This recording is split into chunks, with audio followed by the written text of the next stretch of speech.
wild pitches. Mets are also taking a precaution tonight with Mike Bordick. Mike got hit on the thumb last night by a Mike James pitch after the Mets had hit 2 home runs off James in the 9th inning. Whether it was intentional or not has been a bone of contention today. Steve Phillips said he thought it was. Tony La Russa was very upset that Steve said that. In any event, Bordick is about 80%, could play, but Bobby Valentine, with a 1-0 lead in the series, with Al Leiter on the mound, is erring on the side of caution and will use Kurt Abbott at shortstop tonight. Well, I don't know whether it's intentional or not, Jerry, but anytime you give up a couple of home runs and then hit a batter, it's going to look good. Yeah, absolutely. It looks suspicious whether it was intentional or not. The interesting thing about it is, if it was done, you can almost be sure that it was James doing it on his own and not Tony La Russa ordering him to, if only because Mike Bordick, by La Russa's own admission, is one of La Russa's favorite players. He played for him at shortstop in Oakland all those championship years that the A's had. And La Russa, I don't think, would order a pitcher to throw a pitch at Mike Bordick. No, I don't think it's not entirely necessary. Most pitchers know when they have to step up and take care of their own players. Well, it's also an anger thing on the part of a pitcher. Remember the trouble Armando Benitez got in a few years ago, hitting Tino Martinez in the back in a very similar situation when Armando was pitching for Baltimore. Now the Cardinals are on the field, and the starting lineup is sponsored by UPS, moving at the speed of business. And for the Mets tonight, Timo Perez, who has been quite an igniter in the postseason, will lead off. Perez playing right field. Edgardo Alfonso leads the Mets in RBIs in the postseason as at second base. Alfonso hitting number 2. Mike Piazza bats third. Mike had a couple of hits and an RBI last night. Mike will bat third and do the catching. Todd Zeile, who hit a home run in the game last night, will be at first base. Zeile against the left-hander bats cleanup. Robin Ventura hits number 5. Ventura playing third base. Manny Agbayani in left field. Agbayani hitting number 6. Jay Payton, who hit his first postseason home run last night, bats 7th. Payton in center field. Kurt Abbott gets the start at shortstop. Abbott hitting 8th. And on the mound for the Mets, left-hander Al Leiter. Al was 16-8 on the regular season. Had a no decision in his first postseason start against the Giants. For St. Louis tonight, they will have 5 left-handed batters in the lineup against Al Leiter, a pitcher who has given up virtually nothing to left-hand hitters all year. Fernando Vina, a left-hand hitter, will lead it off. Vina at second base. Edgar Renteria will be at shortstop. Renteria hitting number 2. Jim Edmonds, a left-hand batter, will bat third. Edmonds in center field. Fernando Tatis gets a start at third base tonight.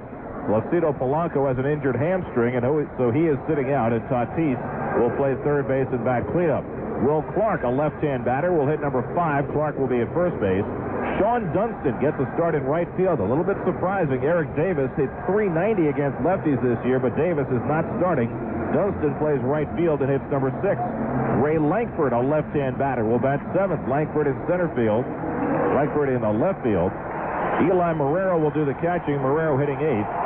And the pitcher, Rick Ankiel, a left-hand batter, will bat 9th. So 5 left-handed sticks in the St. Louis lineup. You almost never see that at any time, much less against a lefty who's been so dominant against left-hand hitters the way Al Leiter has.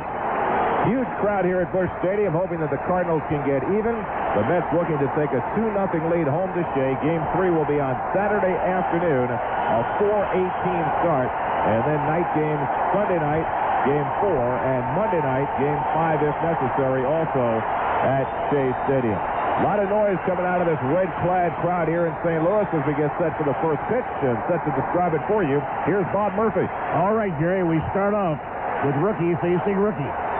Rick Ankiel, a 21-year-old left-hander, winding. Look out.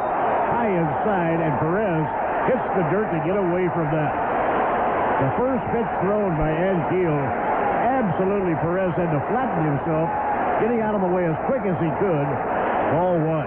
Actually, it was high enough that it was over the top of his head and probably would have missed him had he not ducked. But, boy, Ankiel, you wondered how he was going to recover after that wildness streak against Atlanta. That first pitch is not a good sign. 5 wild pitches in 1 inning against Atlanta. Way up high, 2 balls and no strikes. Ankiel strikes out a lot of hitters. He averaged 10 strikeouts a game, but he also issued a lot of walks. The 2-0 pitch taken for a tall strike. 2 balls and a strike now on Timo Perez, the right fielder. Timo, a rookie, doing very well so far in the postseason. He already has 6 base hits. Swing and a miss, strike 2. 2 balls and 2 strikes. Oh, what an arm this young man has. He really has a great arm. the infield. Fernando Tatis playing in close in third against the threat of a bunt. Perez is always a threat to money's way off. Now the pitch. Look out, high and tight. Ball 3, and a full count, 3-2.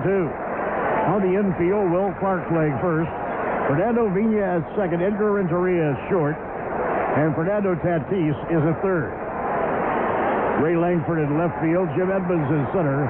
Sean Dunston is around at right. The catcher is Eli Marrero. The 3-2 pitch. He squares the nuts and strike 3 call. That's an unusual play. Perez squared around as though he wanted to bunt and took strike 3. Well, we saw Perez lay down a bunt on a 3-2 pitch in San Francisco, but he looked like he was taking all the way on that 3-2 pitch. That's what it looked like to me. Looked like he was confident it was going to be ball 4. Well, it's not a bad move with Ankiel's lack of control, but Ankiel threw a decent pitch, let her high for strike 3. Now Edgardo Alfonso standing in against the 21-year-old left-hander. Rick Ankiel from Port Pierce, Florida. And a breaking ball for a strike call. So maybe he's going to settle in here. It was interesting, the inning that he had against Atlanta when he threw the 5 wild pitches. He was able to throw his curveball for strikes. It was the fastball that was going to the backstop. That was the curveball that was over for a strike. This was high and away, 1 ball and 1 strike. That's won the opening game of the series last night. They had a 6-0 lead. Finally gave up a couple of unearned runs in the 9th inning and won the game 6-2. Next pitch. Swing and a miss by Edgardo. 1 ball and 2 strikes to Edgardo Alfonso. Fonzie already has 6 RBIs in the postseason. Now Ankiel will check it out with Eli Marrero. And the pitch on the way. Swung on and fouled off. No play. Mookie Rojas coaching at third. Mookie Wilson on the lines at first base. Delightful evening in St. Louis. Temperature probably in the mid-60s. It was a beautiful day in St. Louis. Now here's young Rick Ankiel getting a sign from Eli Marrero. 1 ball, 2 strikes to count on Edgardo Alfonso. All the way to the backstop. Wow. That thing was about a foot over the head of Edgardo Alfonso.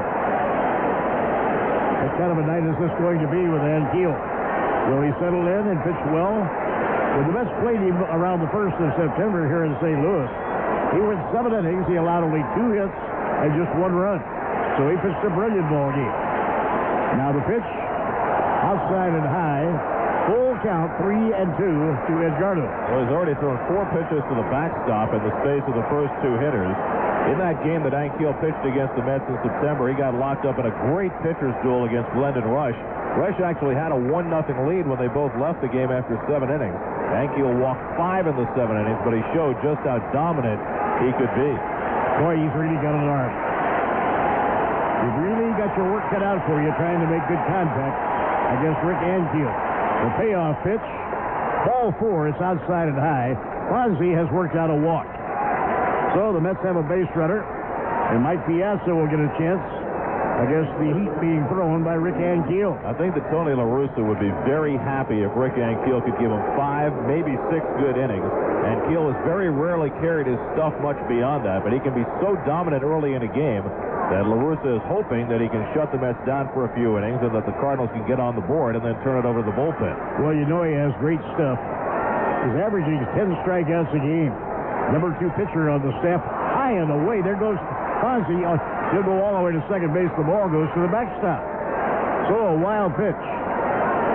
Well, that's the 5th ball that he's thrown to the backstop already in his first 12 pitches. It's the first one to go in the books as a wild pitch, but he's throwing balls that aren't coming close to Eli Marrero, and Will Clark has come over to the mound and put his arm around the young left-hander to try and settle him down.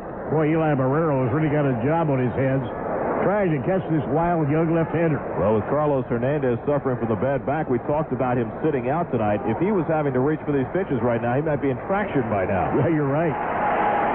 You know he's a good pitcher. You know what kind of talent he has. But you realize he's the number 2 pitcher in the starting rotation, trailing only Darrell Kyle, a 20-game winner, and pitching ahead of people like Andy Bettis and Pat Hinkton. They will follow in the series. Here's Mike Piazza standing in. And the pitch on the way. High outside, 1 ball and no strike, making 2 balls and no strikes. So the count 2-0 on Mike Piazza. Mike has 5 for 18 in the postseason. Now Piazza cocks the bat. That's over for a called strike. 1 ball, 2 balls and 1 strike. Edgardo Alfonso is on second with 1 man away. So if Piazza could break through against this young left-hander, the best would put a run on the scoreboard. The count is 2-1 on Piazza. Swing and a miss. Blazing fastball thrown by Ankiel. Mets have known about Ankiel for a long time. They watched as he was growing up in Fort Pierce, Florida, near close to St. Lucie, the Mets spring training headquarters. 2 balls and 2 strikes to Piazza. And a swing and a high foul fly hit down the right field line. That'll drift over into the stands out of play. Quality counts. The United Association of Plumbers, pipe fitters, and sprinkler fitters do the job right the first time.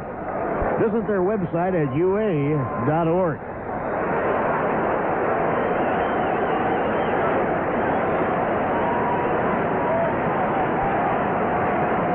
And once again, the left-hander Rick Ankiel delivers to the plate. Outside high, ball 3. The Mets defensive alignment is brought to you by New York City OTB. We've got your number.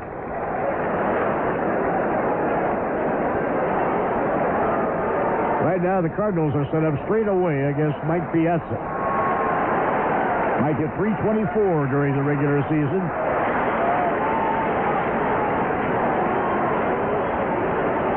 Rick Ankiel, a very hard-throwing and sometimes very wild young left-hander. As all baseball fans know by now, when he started against the Atlanta Braves at Turner Field, he had corked 5 wild pitches in 1 inning. Nobody had ever done that before. All the way to the backstop. Fozzie on his way to third, and the Mets now have first and third with 1 man down. That was a 3-2 pitch, became ball 4. Went all the way to the backstop once again.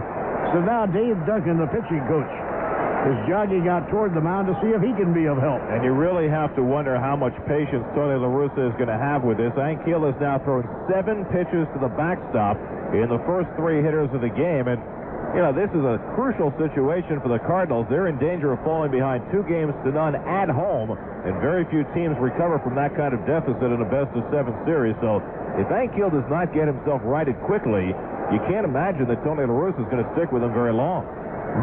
No action as yet in that Cardinal bullpen. A little stirring around out there. Now the plate umpire, Tim Tashida, is walking toward the mound to ask Dave Duncan to break up that conference he's holding.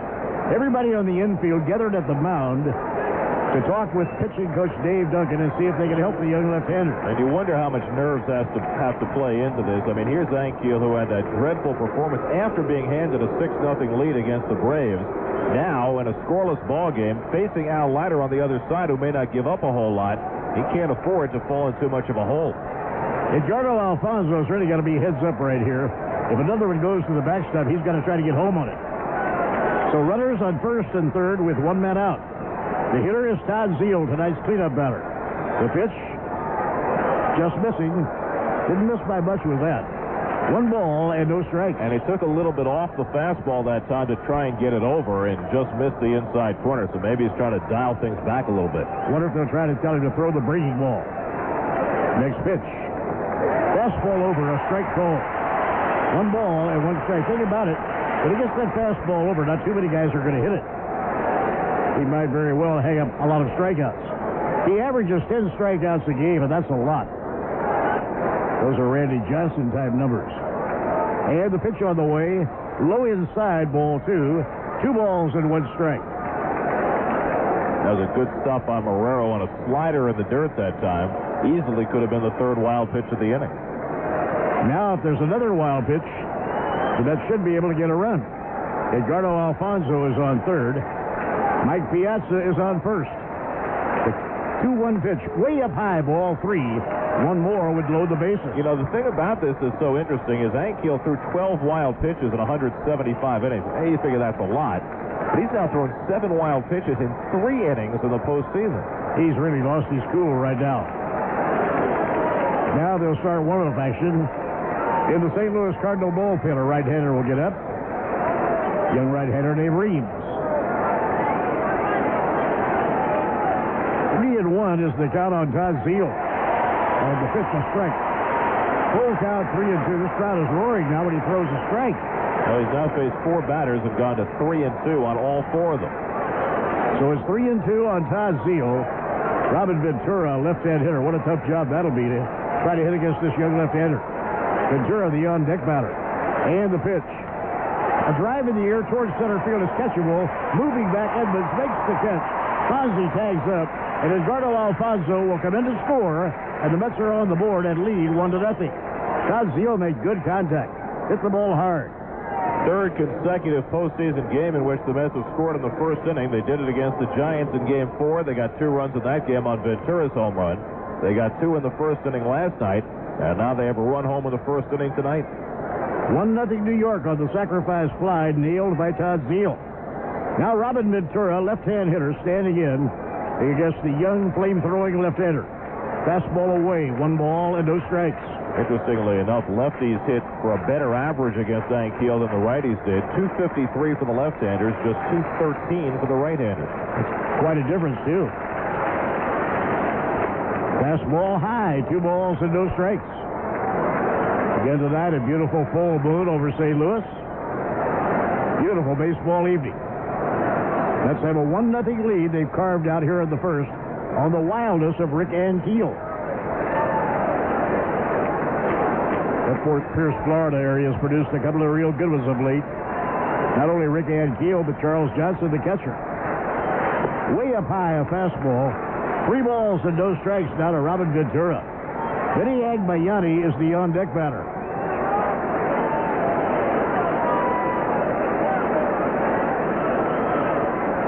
How far will Tony La Russa go with this young left-hander? There's ball 4. Now the Mets have 2 men on. That's the 3rd walk in the inning.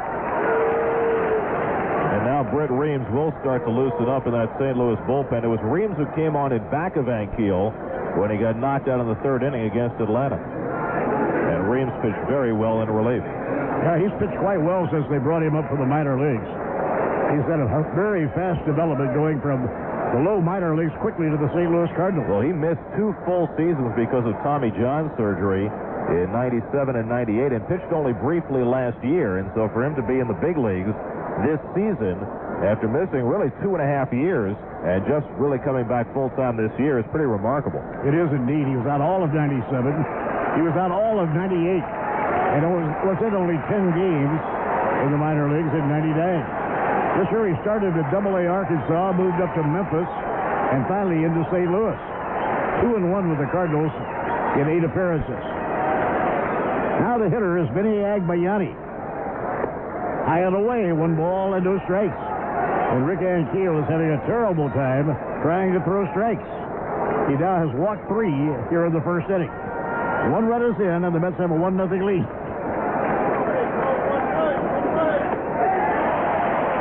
Fastball for a call strike. In the Cardinal dugout, Dave Duncan is doing contortions trying to show Rick Ankiel what he's doing wrong with his mechanics. He's already made 1 trip to the mound. He can't make another without taking him out. Benny is waiting. And a line drive, base hit. Going into left center field. Piazza around third. Piazza's coming home. And now the Mets have a 2-0 lead. And on to second base goes Vinny Agbayani. So Benny lines it over shortstop into the gap in left center field, driving home a run, and the Mets have a 2-0 lead. Vinny Agbayani's now hit in all 6 postseason games. He continues to swing the bat well, now batting .350 in the postseason. And Benny hit that ball hard to the gap in left center. Langford got over to cut it off, but Benny still wound up with a double.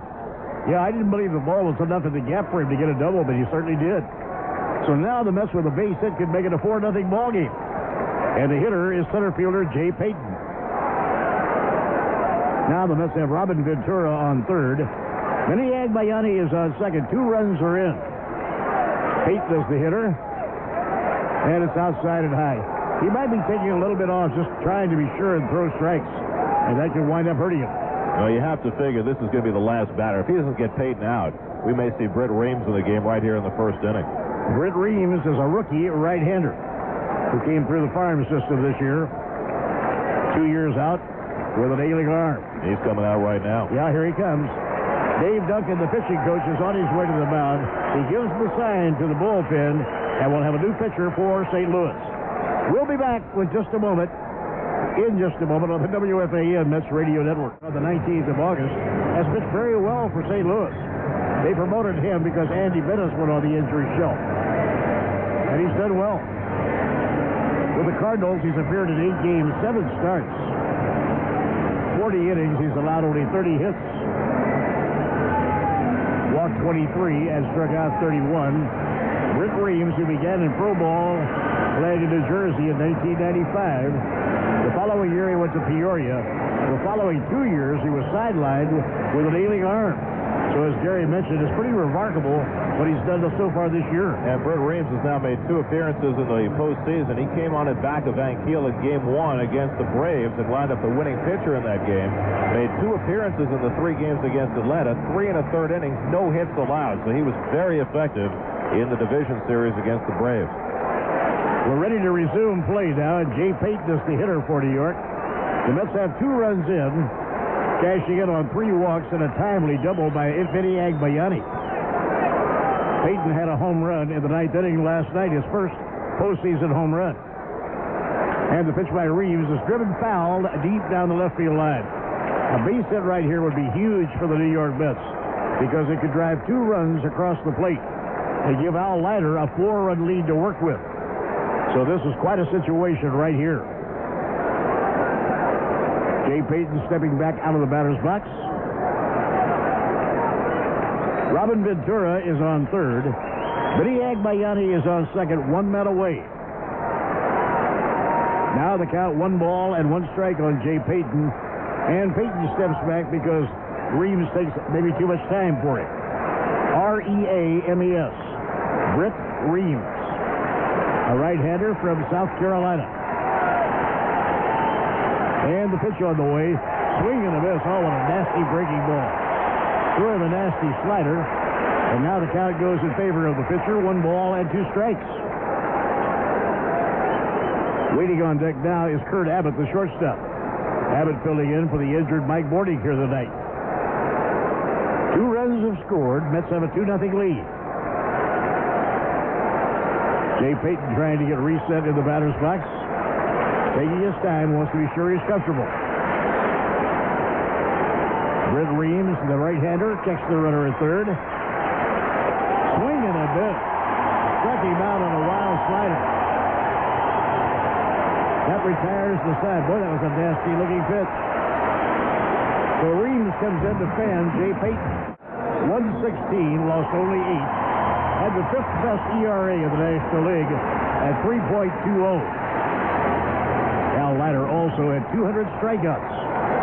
And he averaged almost 9 strikeouts per game. If you're looking to buy or sell a home, contact your local Remax office at 1-800-REMAX New York. Nobody in the world sells more real estate than Remax.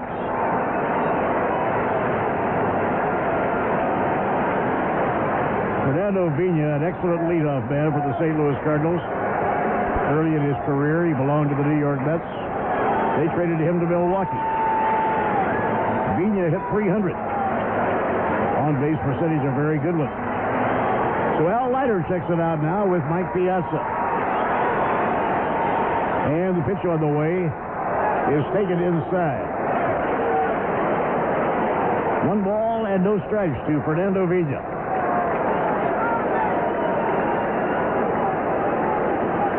Robin Ventura playing in close at third. Villa is a player who likes to butt his way on. He lays off. It's 1 ball, 1 strike. Todd Zeal at first. Edgardo Alfonso at second. Kurt Abbott is playing short, and Robin Ventura is at third. Now the 1-1 pitch. Foul ball back on the screen. 1 ball, 2 strikes. Vinny Agbayani is in left field. Jay Payton is in center. And around and right, Timo Perez. We're only in the bottom half of the first inning. Tony La Russa had to make a pitching change in the top of the first inning.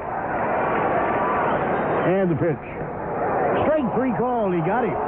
Villa is caught looking at a good pitch over the inside corner. Well, Leiter has made his living this year against the left-hand batters, working them inside more. That was a slider on the inside part of the plate. Leiter will pound the left-hand hitters in now as much as he does the right-hand hitters. Villa arguing long and vociferously with Tim Cheetah, and I think Cheetah gave him a lot of rope right there. But Leiter gets that first left-hand hitter out, and you really have to wonder about Tony La Russa putting 5 left-hand hitters in the lineup. It's now only 4 now that Ankiel is out of there against a guy like Al Leiter. He explains it by saying his left-handed hitters can hit left-handed pitchers. And the pitch is over for a call strike now to Edgar Renteria. And it made sense against a guy like Hampton last night, who's not particularly dominant against left-hand hitters, but Leiter has turned into a latter-day Randy Johnson, the way he gets left-hand hitters out. They're batting only .118 against Al Leiter. Ground ball hit down to third, off the glove of Robin Ventura, safe at first base. Edgar Renteria. Ventura made a leap into the air, got his glove on it, but batted it down. So we'll wait for the official scoring to determine. Well, that's the ball that Robin absolutely should have had. He jumped up and the ball hit right in the middle of his glove and somehow popped right out again. Had he fielded it cleanly, he would have easily been able to throw Renteria out. It looks like they gave Renteria credit for a hit. That's the ball Robin should have been able to field. But the official score says it's a base hit. So now the Cardinals have a base runner, and their best hitter is at the plate. Jim Edmonds is the center fielder. Edmonds had 42 home runs in the regular season, 108 runs batted in. One of the top contenders for MVP of the National League. Left-hand hitter, and a throw to first is not in time. So that'll be charted up as a base hit against Al Leiter. Actually, it should have been handled. 1 out and 1 on, last of inning number 1 in St. Louis. Mets are flying home to New York after this game is over tonight.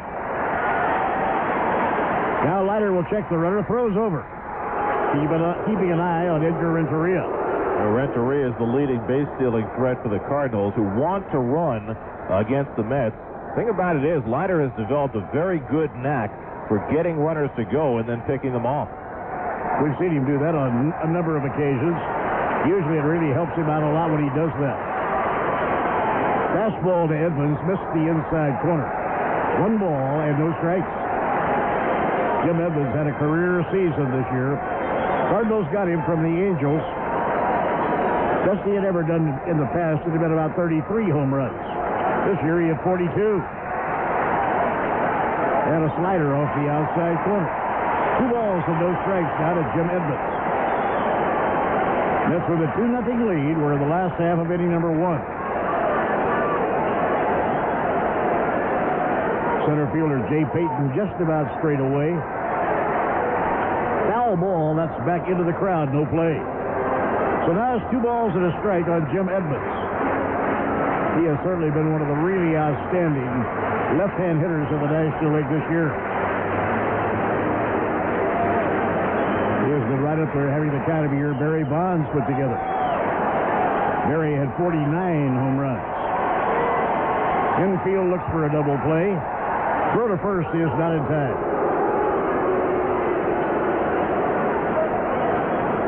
Tim Toshida is the plate umpire.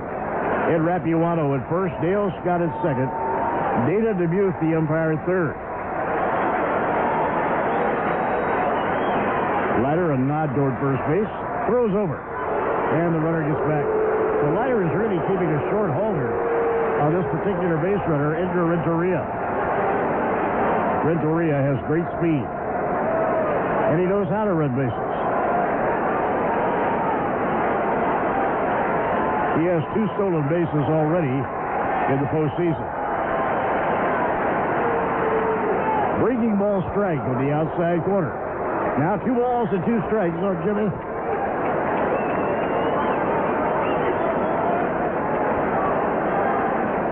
2-2 count on Jim Edmonds. Peyton playing a stride to left center right now.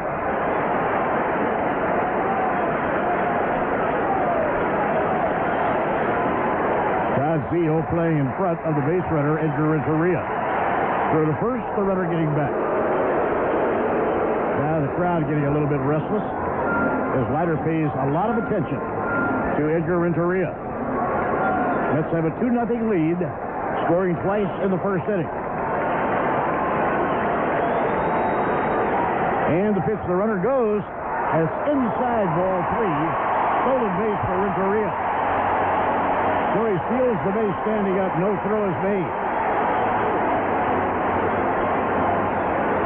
Well, Leiter had a feeling he was going to try and steal the base, and he does. Well, the Cardinals were hoping to run a lot in this series. They did against the Mets in their series here in September. They're not a big base-stealing team, but Renteria is the best they have. So now he's in scoring position, and Edmonds will led the club in RBIs. Will try to drive him in. Swing and a miss, struck him out. Al Leiter strikes out their number 1 hitter, Jim Edmonds. Terrific slider by Leiter on 3-2. He's now faced 2 left-hand hitters and struck them both out. And it brings up Fernando Tatis, the third baseman and cleanup batter. Tatis slumped badly the second half of the year. Last year, the first half of this year, he was a heavy hitter. Tatis in the postseason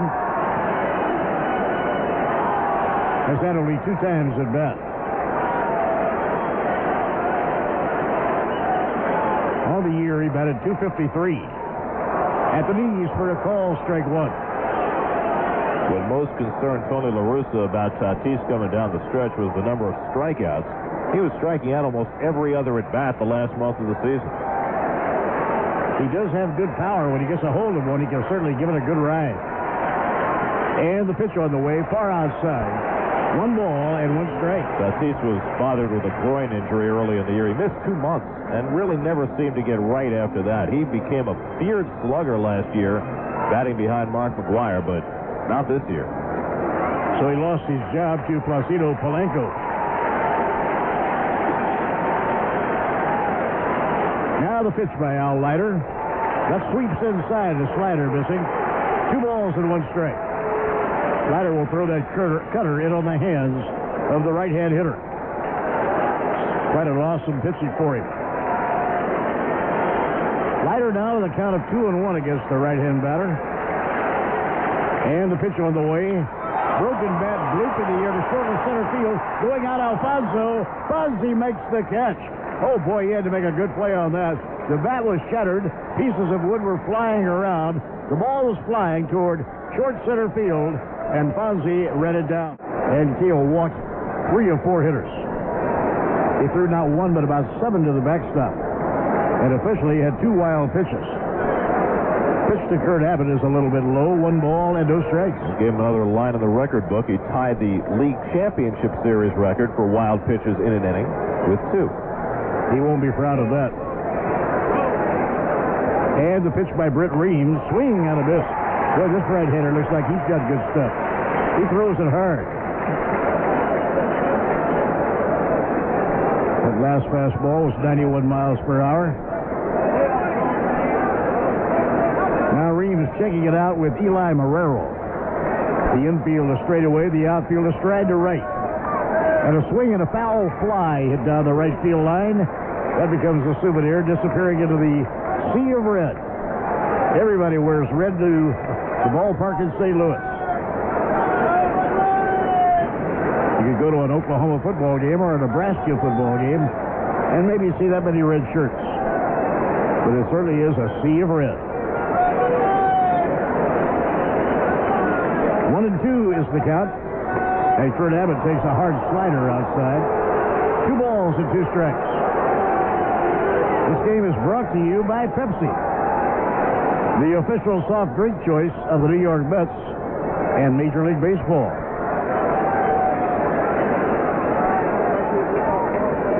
Next 2-2 delivery.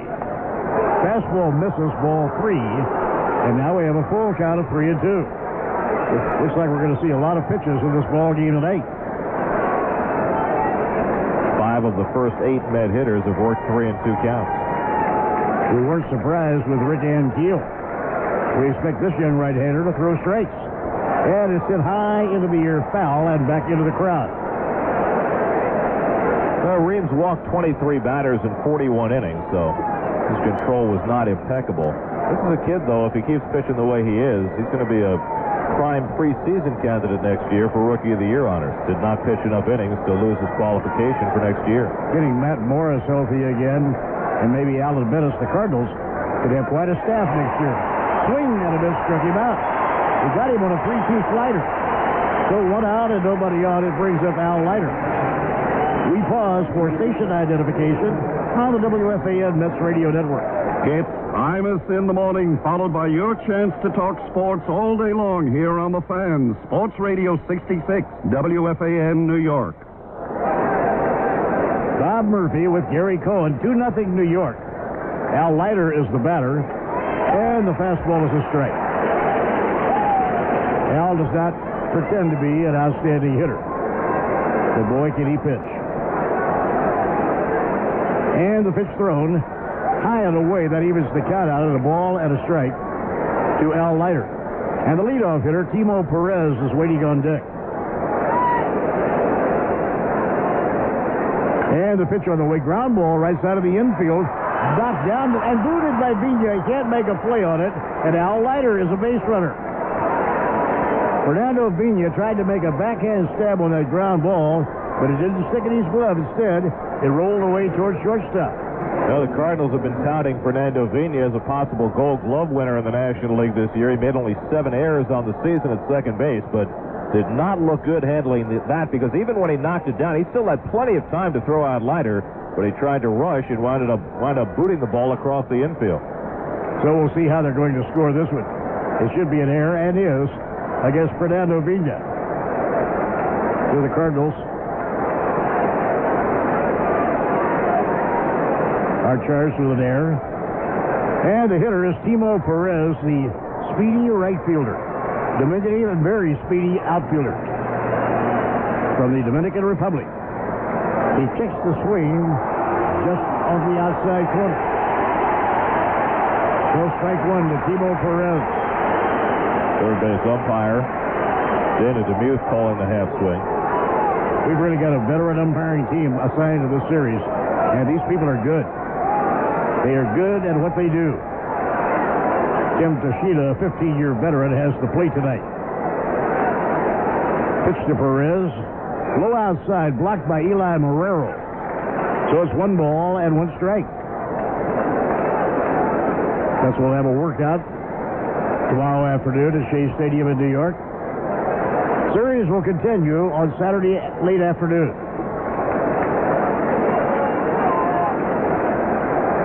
On the mound is Brett Reams from South Carolina. Swinging a pop-up, foul ball outside third. Might be playable. Moving over Tatis. On the warning track, he makes the catch.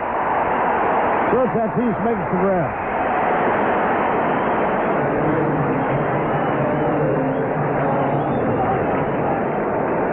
Now 2 men away, and the number 2 hitter, Edgardo Alfonso.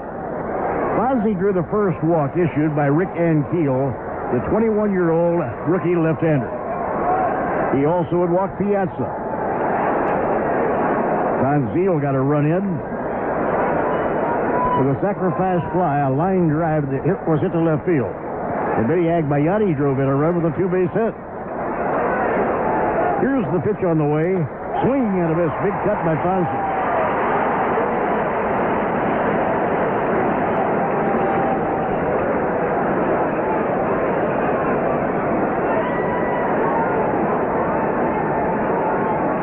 So the Mets have 2 runs, but only 1 base hit.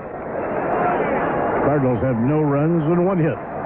And we're playing in the visiting second inning in St. Louis. Swing and a foul ball off the bat of Edgardo Alfonso. Fonzie leads the Mets in RBIs. That doesn't surprise you. He already has 6 in the postseason. This is going to be difficult for the Met hitters against Brett Reams. They've never seen this guy before. Reams only made 8 appearances for the Cardinals and none against the Mets. So what they've seen of Reams, they've only seen on video and in scouting reports. And they used him as a starting pitcher. He made 8 appearances, but 7 of the 8 were starts. Edgardo Alfonso, the hitter, with a 2-strike count. Pitched by Brett Reams. And he's tied up. Strike 3 called. So Fonzie is called out on strike. Side retired. Management funds, members of the game.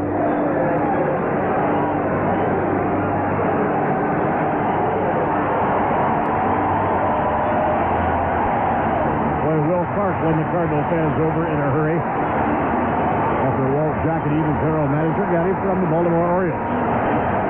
Will was not exactly in a slump in Baltimore. He was hitting .308. So Will Clark has been terrific with the Cardinals. Hitting .345, 12 homers, and 42 RBIs in a short span of time. Left-hander against left-hander right here. 5 left-hand hitters in the Cardinal lineup against a left-handed killer, Al Leiter. Ground ball foul down the first baseline. No play. You know, the interesting thing about the Cardinal fans' quick love affair with Will Clark is that there's virtually no chance that Will Clark is going to be back here next year. After all, Mark McGwire is going to be healthy next year, you figure, and Big Mac's going to be playing first base, and there's really no place for Will Clark on this team next year. No, there certainly isn't. He wouldn't have a job. And Al Leiter around with the left arm, missing inside. 1 ball, 1 strike. 16 years ago, McGwire and Clark were teammates on the U.S. Olympic team. Clark then played left field. I don't think he could do that anymore. I don't think so. They get Big Mac healthy. They just want to put him on first base and have him in that lineup every day. Fastball off the outside corner. 2 balls and 1 strike. Leiter gave up an infield hit to Renteria in the first inning. Really should have been handled. Now studying the sign from Mike Piazza. Left-hander against left-hander. Next pitch. Swing and a miss. Good breaking ball. That'll even the count at 2 balls and 2 strikes. There's nobody in this Cardinal lineup who has done much against Leiter. Clark is the only hitter in the Cardinal lineup who's ever had a home run against him. Al Leiter gave up only 3 home runs all year to left-handed hitters. Now the pitch. High pop fly over near the left field line. Benny Agbayani coming over to the line is under it, and Benny makes the catch for the out. That retires Will Clark. So 1 out and nobody on. Sean Dunston will be the hitter. Sean did a terrific job for the Mets last year, hitting almost .350, helping the Mets down the stretch. But Sean Dunston is very, very happy here in St. Louis. He loves playing here.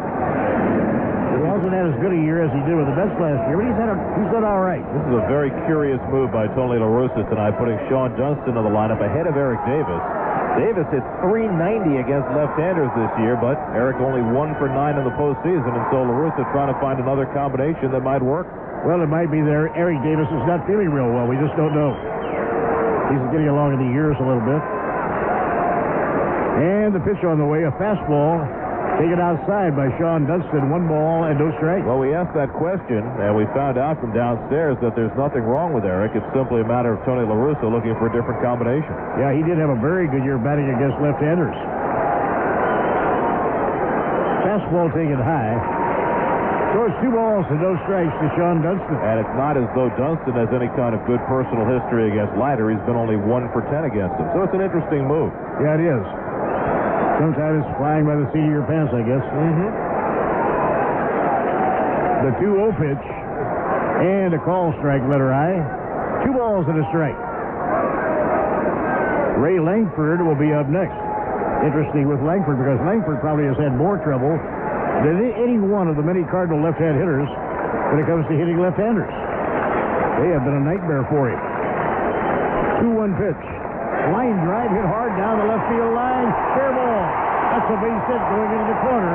Dunston is on his way to second. The ball booted around by Agbayani. Now he's got a handle on it. A double down the left field line for Sean Dunston.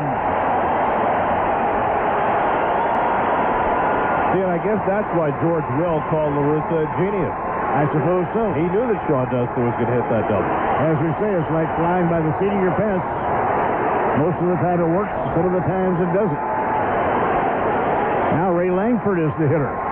Langford has not hit left-handers very well at all this year.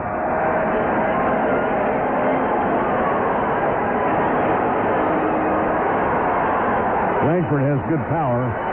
26 homers, 65 runs batted in during the year. So now 1 out and 1 on in the Cardinals' second inning.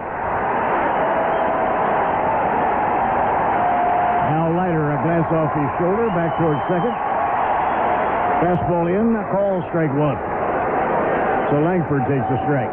Well, last night the Cardinals went 0 for 13 with runners in scoring position. They're already 0 for 2 tonight. That's 0 for 15 in RBI spots, and here's another one for Langford. John Dunston still runs pretty well. Takes his lead off second. And the pitch breaks low. 1 ball and 1 strike. Tomorrow, an off day for the Mets. They'll have a workout at Shea. Series resumes Saturday afternoon with a late afternoon game at Shea Stadium.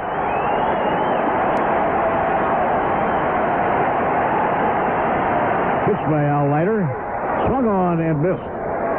Good breaking ball, a slider. He went after it. 1 ball and 2 strikes. Crowd of probably about 53,000 here in Busch Stadium in St. Louis. They drew over 3.3 million for their home games this year in St. Louis. And the pitch. Breaking ball outside. 2 balls and 2 strikes down to Ray Langford. Cardinals would love to get on the board. They were shut out until the 9th inning last night when they scored 2 unearned runs. And the pitch is swung on and hit foul high in the air down the left field line. It'll wind up in the crowd. So the count holding at 2 balls and 2 strikes on Ray Langford. Mike Hampton pitched a beauty of a ball game for the Mets last night. Stopped the Cardinals completely for 7 innings. Franco had a scoreless 8th inning. Now Al Leiter runs the runner back to second base.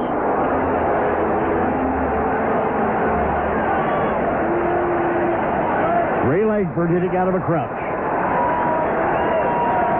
Al Leiter with a count of 2-2. And the pitch. Just missed. Boy, Al thought he had him struck out that time. And the count goes full. 3 balls and 2 strikes. Dave McKay coaching at first for the Redbirds. One-time New York Met Jose Oquendo on the coaching lines at third. So now Leiter has run the count to 3-2 on Ray Langford, the left fielder. And the pitch on the way. Drive in the air to left center field. Cutting over quickly, Agbayani messes it up. He can't make a play on it. And the Cardinals will have runners at first and third. Looked like Benny Agbayani was going to be able to reach that, but he did not. And when he got there, he couldn't make the catch on it. So the Cardinals have first and third with 1 man out. Well, that ball was slicing toward Agbayani. He reached down, and he just didn't get close enough to it, and it bounced under his glove and behind him. A terrific job backing up by Jay Payton. Otherwise, that ball might have wound up at the wall, and a run would have scored. As it was, Dunston barely got to third base because Payton did such a good job backing up Agbayani as that ball knuckled and fell in front of him. I'll say he did a good job. Now the Cardinals have first and third with 1 man out. The catcher, Eli Marrero, is coming up. They're going to score that a base hit for Langford. I think that's good scoring. The ball that Agbayani probably could have caught, but he kind of got caught in between. So now Al Leiter needs to reach back and come up with something to get out Eli Marrero while trying to keep the runners stranded at first and third.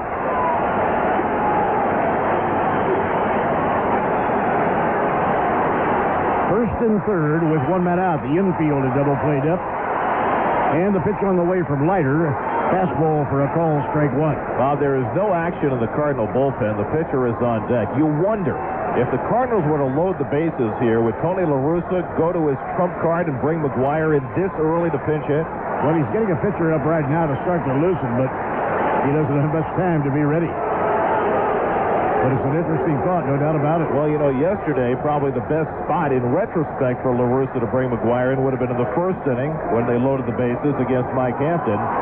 He didn't do it there, but here, behind by a game and down by 2 runs, that's a thought.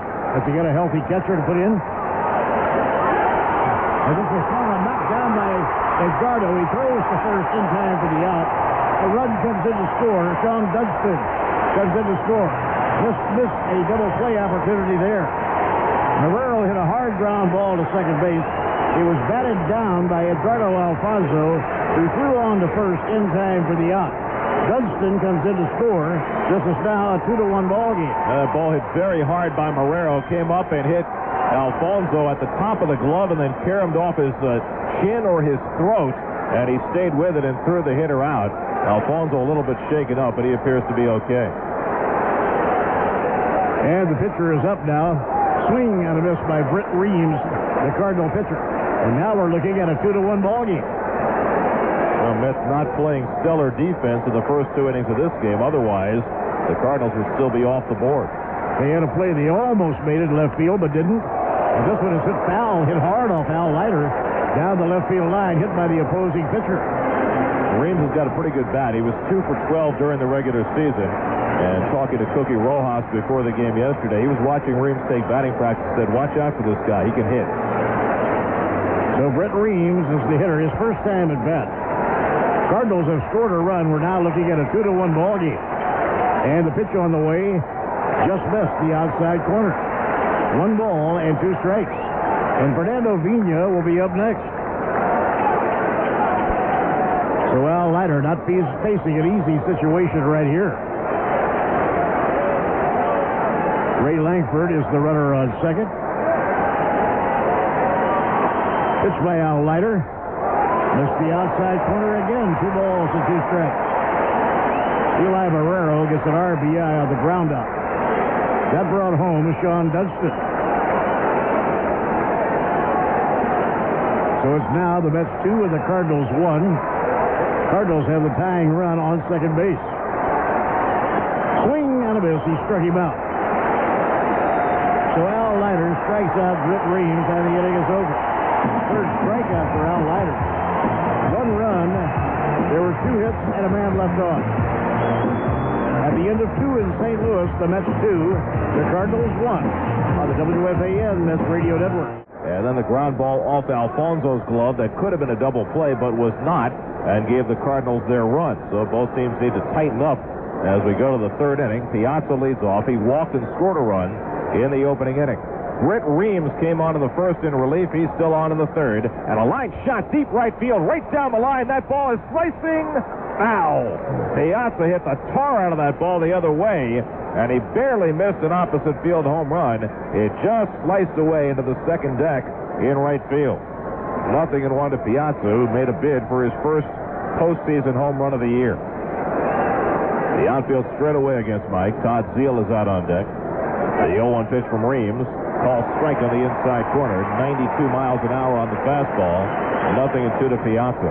Britt Reeves is not a big guy. He's only 5'11", 175, but he's got a 90-plus fastball. He's got a good slider, and he's got a changeup that acts very much like a screwball going into the right-hand batter.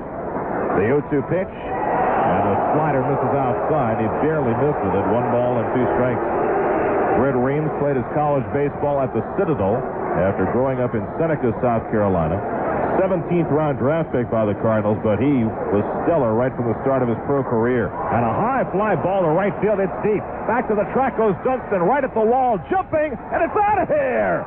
Mike Piazza with an opposite field home run into the Cardinal bullpen.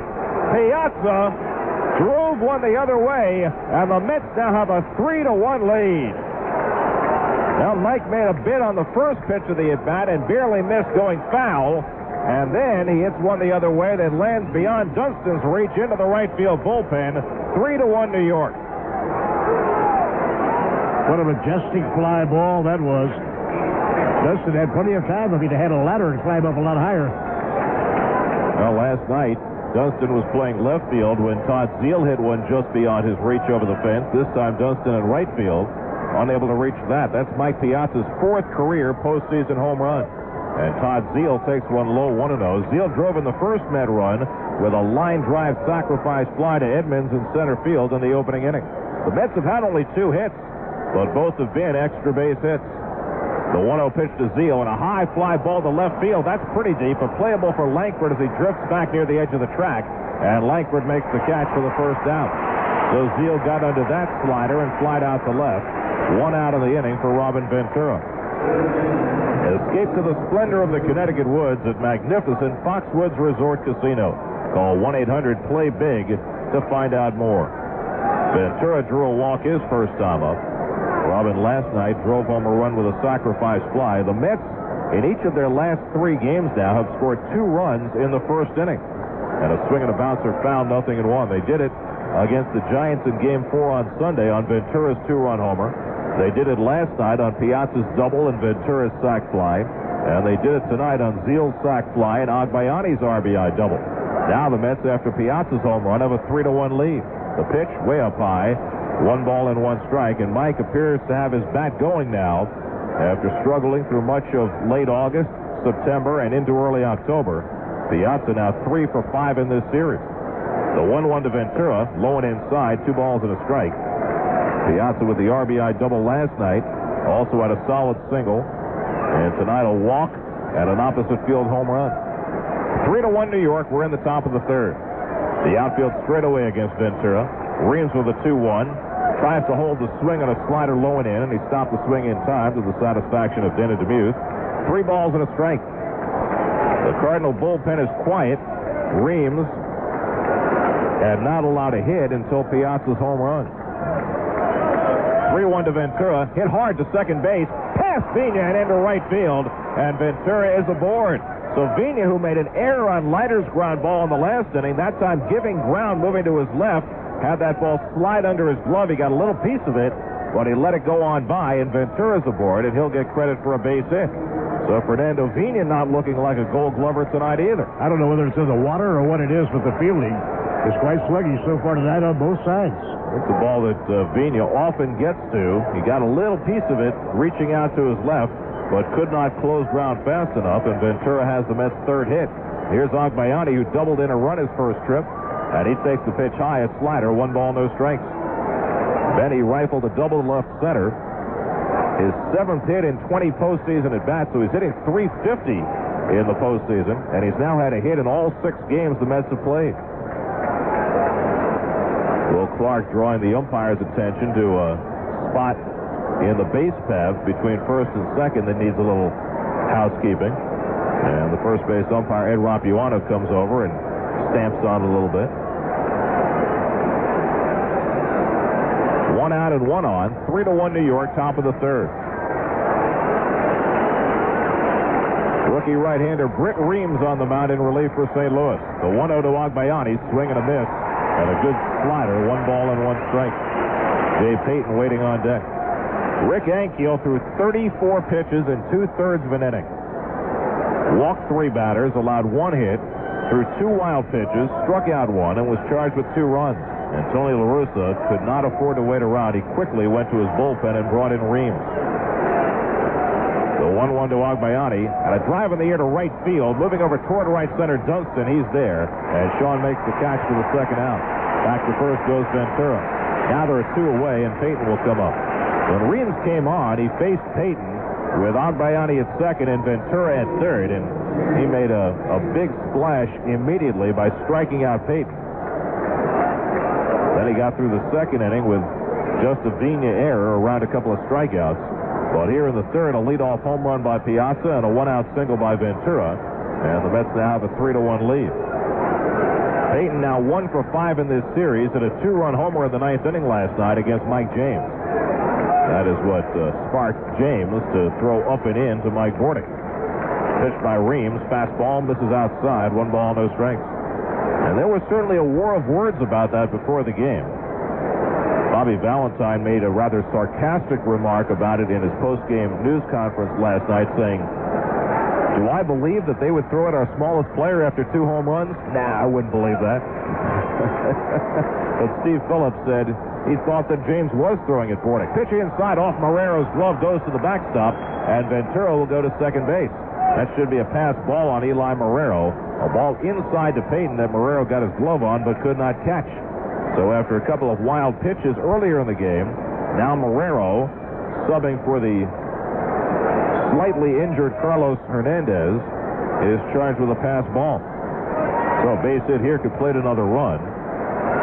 First base is open with Kurt Abbott on deck. A 2-0 count on Payton. And let's see whether Reams challenges Payton in this spot with Ventura on second base. The outfield playing straight away. After Steve Phillips said that he thought that James was indeed throwing at Bordick, Tony La Russa said before the game today that Steve Phillips, quote, should be ashamed of himself for saying that. Well, it's just a war of words. Certainly only Mike James knows if he was throwing at Mike Bordick. The 2-0 pitch, and it misses inside and low, a changeup, and now Reams behind 3-0, and Marrero's going to carry the ball back out to the mound. He might have been crossed up on that last pitch as he slid to the inside. The one thing we know, it doesn't look good. You give up a couple of home runs and then hit somebody. You know, Tony La Russa can say all he wants that he didn't order Mike James to throw at Mike Bordick, but only Mike James knows for sure. And it's, you know, it's always such a subjective thing. You want to pitch inside to a hitter, and you don't care if you hit him. You want to pitch inside with the intent of hitting him, and the borderline between those is so slim. 3-0 to Payton, and they are going to go ahead and pitch to him with first base open. Reams delivers, and a slider high, ball 4, and Payton has drawn a walk. So he did not come with a fastball on 3-0, so he was pitching carefully in that spot with Kurt Abbott, who's had a difficult year with the bat, coming to the plate. That's the first walk by Reams, the fourth tonight by Cardinal pitching. So 2 aboard with 2 down, and now Kurt Abbott has a chance to do some damage. Abbott was struck out by Reams his first time up. Kurt had a couple of at-bats in the series against the Giants, went 0 for 2. Hit just .217 in the regular season, but he did have 6 home runs. Ventura at second, Payton at first with 2 down. Reams delivers. Abbott takes a slider in the dirt. 1 ball and no strikes. Now Leiter would be next. Abbott takes a glance down at Cookie Rojas to see if anything might be on here.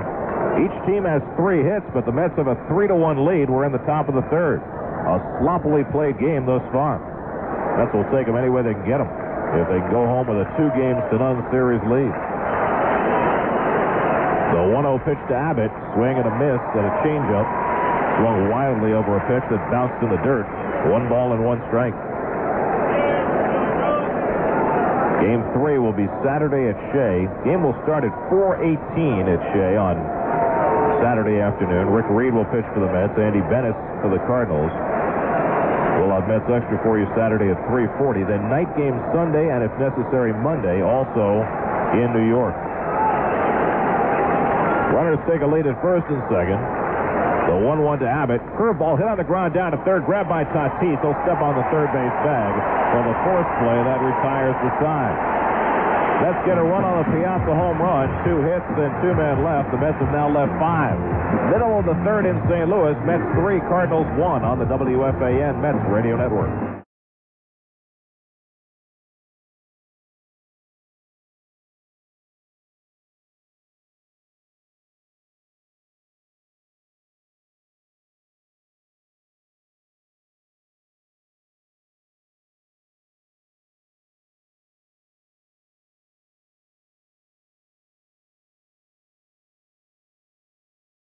Fastball misses high. 1 ball and no strikes. Peña's never had a hit against Leiter. Now 0 for 8 in his career. Peña had a solid season when he was not hurt for the St. Louis Cardinals. Hit .300, but worked around a couple of injuries. The 1-0 pitch misses outside. 2 balls and no strikes. Peña had a hamstring problem. He had another problem with his back and his hip. But he can be a pesky player. Leiter delivers the 2-0 pitch. That's a called strike on the outside edge, 2-1. Edgar Renteria waits on deck, and then Jim Edmonds here in the bottom of the third. Ventura placed in on the grass against the threat of the bunt from Peña, who wears those white pants hiked up just below the knees, showing all the red socks that he can. Here's the 2-1 pitch from Leiter. Loops in the air to shallow right field. Racing in is Perez. Coming on, sliding, makes the catch. Timo Perez got a late start on that bloop to shallow right, but then came speeding in and went into a slide, reached up and made the grab to retire Peña for the first out. Boy, you can tell he's been brought into that slide on more than one occasion. He knew exactly what he was doing. Timo is a very exciting player in more than one respect. He's had some rather late breaks on balls in this postseason, but he always seems to get there in the end. One out and nobody on, and here's Edgar Renteria. He had an infield single his first time up. Leiter deals, swinging a foul ball straight down, 0-1. In 1997, in Game 7 of the World Series, the Marlins against the Cleveland Indians, Al Leiter started for the Marlins, went the first 6 innings, pitched very, very well. He did the job at the beginning of the game for Florida, and the guy standing at the plate, Edgar Renteria, did the job at the end. The 0-1, bluffs a bunt, takes outside 1-1. In the 11th inning, it was Renteria who singled home the game-winning run as Craig Counsell scored, and the Marlins won a world championship. All those players scattered to the winds, and here are 2 of them facing each other tonight. 1-1 pitch, ground ball hit toward third, a foul ball down past Ventura. 1 ball, 2 strikes. Well, you don't get too many World Series that go 7 full games. How many World Series do you get that go 7 games and then go into extra innings in the 7th game? And you know, Leiter was kind of the forgotten man in that game because by the time the 11th inning came around, Renteria with the heroics, everybody forgot about the fact that Leiter really did a great job keeping the Marlins in the game for the first 6 innings. The 1-2 pitch, and a slider missing outside 2-2. And you look at Al's postseason record, he has never won a postseason start. His only career victory in the postseason came in relief when he was pitching for Toronto, as they won a world championship back in '93. But he always seems to be able to keep his team in the game. Here's the 2-2 to Renteria. Ground ball toward the hole, base hit toward the left field. So Renteria is 2 for 2. Agbayani plays it back in, and so the Cardinals again will get the tying run to the plate with Jim Edmonds coming up. Ventura and Abbott were close together trying to cut down on that hole on the left side, and just as Agbayani did in the 9th inning against Mike James last night, Renteria somehow able to force that ball right in between them. So here is Edmonds, who struck out his first time up. Jim Edmonds now hitting an even .500 on the postseason, 10 for 20, including 6 extra base hits, 4 doubles, and 2 home runs. Had a couple of hits in the game last night. Edmonds, though, does strike out a lot, particularly against left-hand pitching. And Leiter tosses to first, and Renteria gets back. When Renteria singled in the first inning, Leiter paid him a lot of attention, threw over time and time and time again, but it didn't matter. On a 2-2 pitch to Edmonds, Renteria was able to steal a base, and to steal it without a throw. Cardinals now have 4 hits off Leiter, and Renteria has half of them. The pitch to Edmonds, line foul down the left field side, well back into the crowd. 0-1 to Edmonds. Fernando Tatis is hitting cleanup tonight. He's standing on deck. It's a commitment to quality that wins games, a determination to do things right. At Amoco, that's our focus, too. No matter which team you're on, we'll give you the very best. 3-1 New York, bottom of the 3rd. Alfonso and Abbott at double play depth. The outfielder steps to left. The 0-1 pitch inside. He has to turn out of the way of that. 1 ball and 1 strike. You always know when you're going to face Al Leiter that you're going to face a lot of pitches inside.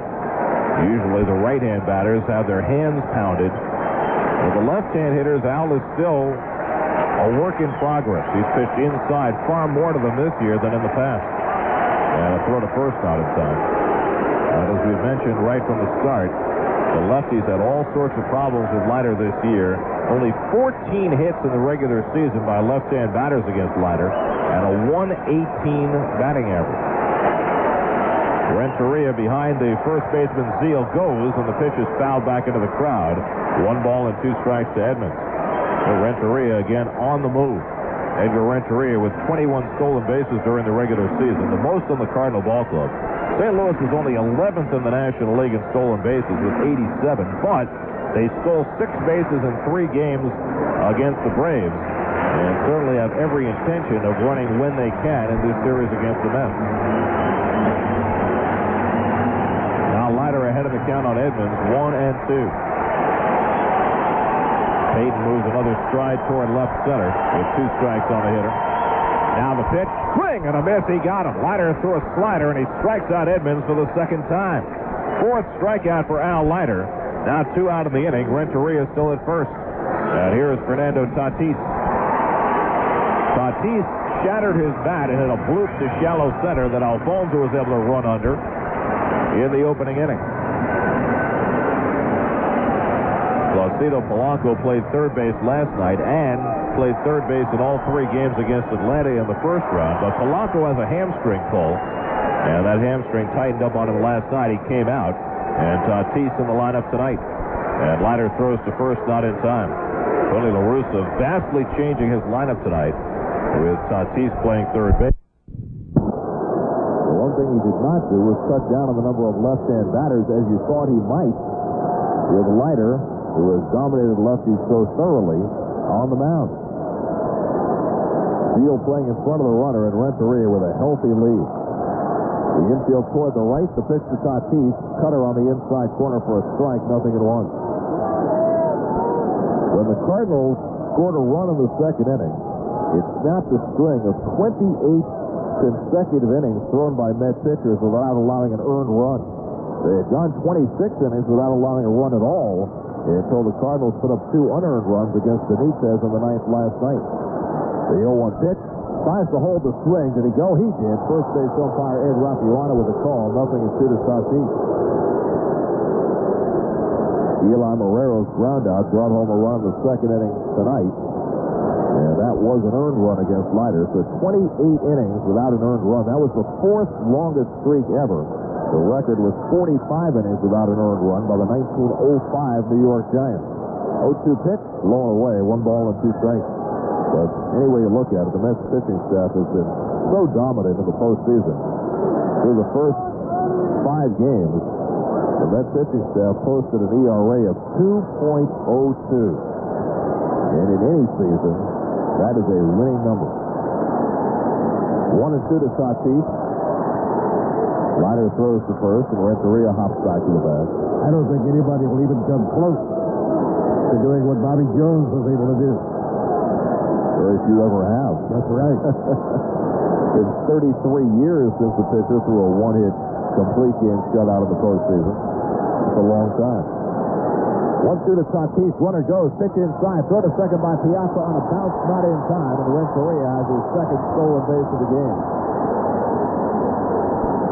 Piazza did not even come close as he threw a 1-hop toss to second base. That is the one aspect of Mike's game that is just lacking. He does not throw out runners. The rest of his game behind the plate is very solid. He blocks pitches in the dirt. He blocks home plate as well as any catcher in the game, but you can run on him. And the Cardinals intend to. Now a runner in scoring position with 2 down. The Cardinals 1 for 5 tonight, 1 for 18 in the series with runners in scoring position.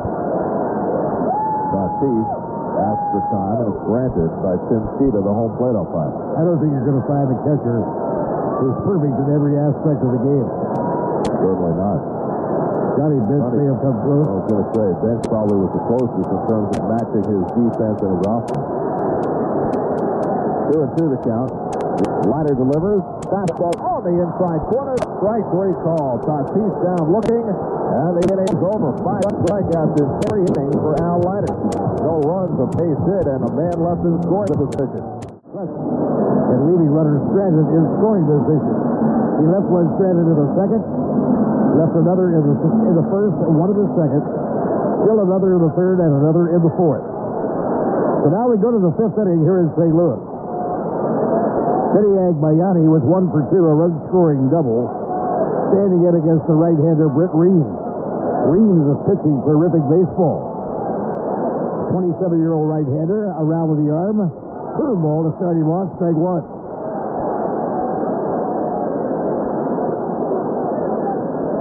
That's 3 runs on 4 hits.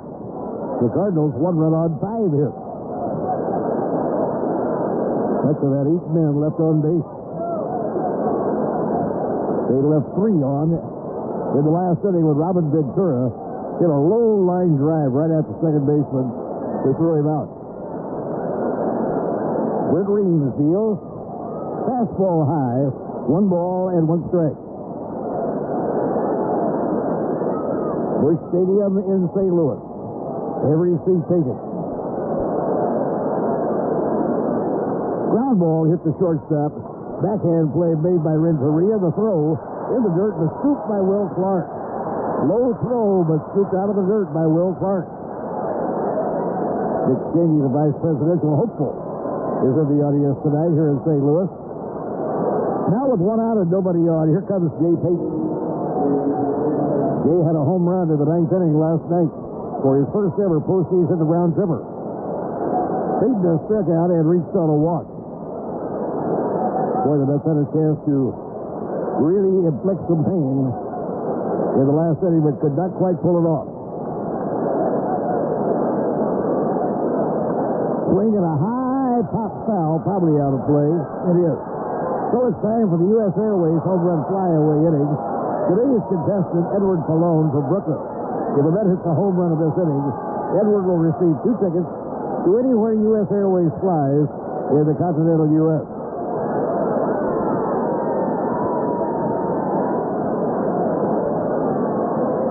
Kurt Abbott playing shortstop for the Mets tonight and batting number 8. Pitched by Britt Reams. Hard slider, outside and low, 1 ball and 1 strike. Reams is really pitching well. He gave him a home run to Mike Piazza and a 3-base hit to Edgardo Alfonso. That's been about it. Swung and slammed the foul down the right field line. That goes into the crowd. And the count on Jay Payton is 1 ball and 2 strikes. Al Leiter is really working hard in this game. How long he can keep that stamina remains to be seen. Al can usually hang on to it, though, for about 120 pitches.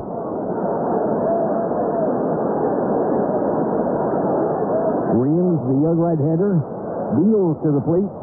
Low outside. Good job by the catcher, Eli Marrero. Mike Buffini, the number 1 catcher, is out for the postseason. The number 2 catcher, Carlos Hernandez, hobbled a little bit. And Eli Marrero has the job tonight. A couple of years ago, they thought Marrero was going to be a star. 2-2 on Jay Payton. Swinging out of this, he struck him out. Good swinging fastball strikes out Jay Payton.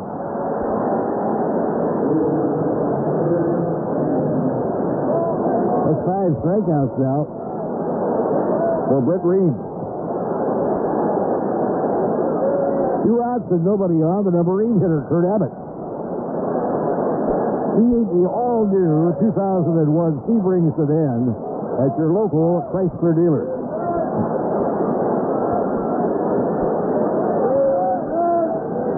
Fastball taken for a call strike. Bruce Fleming is the senior umpire of this veteran crew. They've all been umpiring in the big leagues about 15 to 20 years. Fastball outside, he can throw hard. Well, Fastball to 91, I'm sorry. One of the nice things about the new umpiring contract is they now pick umpires for the postseason strictly on merit. No more rotation system. That's the way it should be done. Swing and a miss and a fastball. After all, the players get here on merit, so should the umpire. Boy, Kurt Abbott had a swing at that. 1 ball, 2 strikes on Kurt Abbott. We're now in the 5th inning, a 3-1 ball game, and that's holding the lead.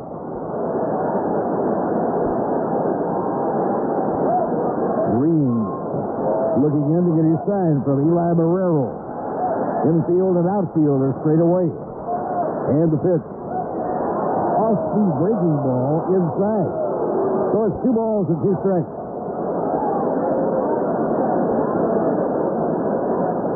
Mets will travel after the game tonight. Obviously getting home in the wee hours of the morning. And the pitch on the way. Swing on this, struck him out. So Abbott has been struck out. That's 6 strikeouts now for Britt Reams. No runs, no hits, and nobody left at the end of 4.5 innings. The Mets 3, the Cardinals 1 on the WFAN Mets Radio Network. He goes 4 1/3. He allowed only 1 run and 3 base hits. Walked 3 and struck out 6. Now Eric Davis is the pinch hitter. Facing Al Leiter. We're in the last half of the 5th inning. Tough ball game going. Swing and a high fly ball looped into right field. On the run, reaching for it. Oh, great play by Todd Zeile. In foul territory at the last moment, running down the right field line, running at full speed. What a grab by Todd Zeile. That was terrific.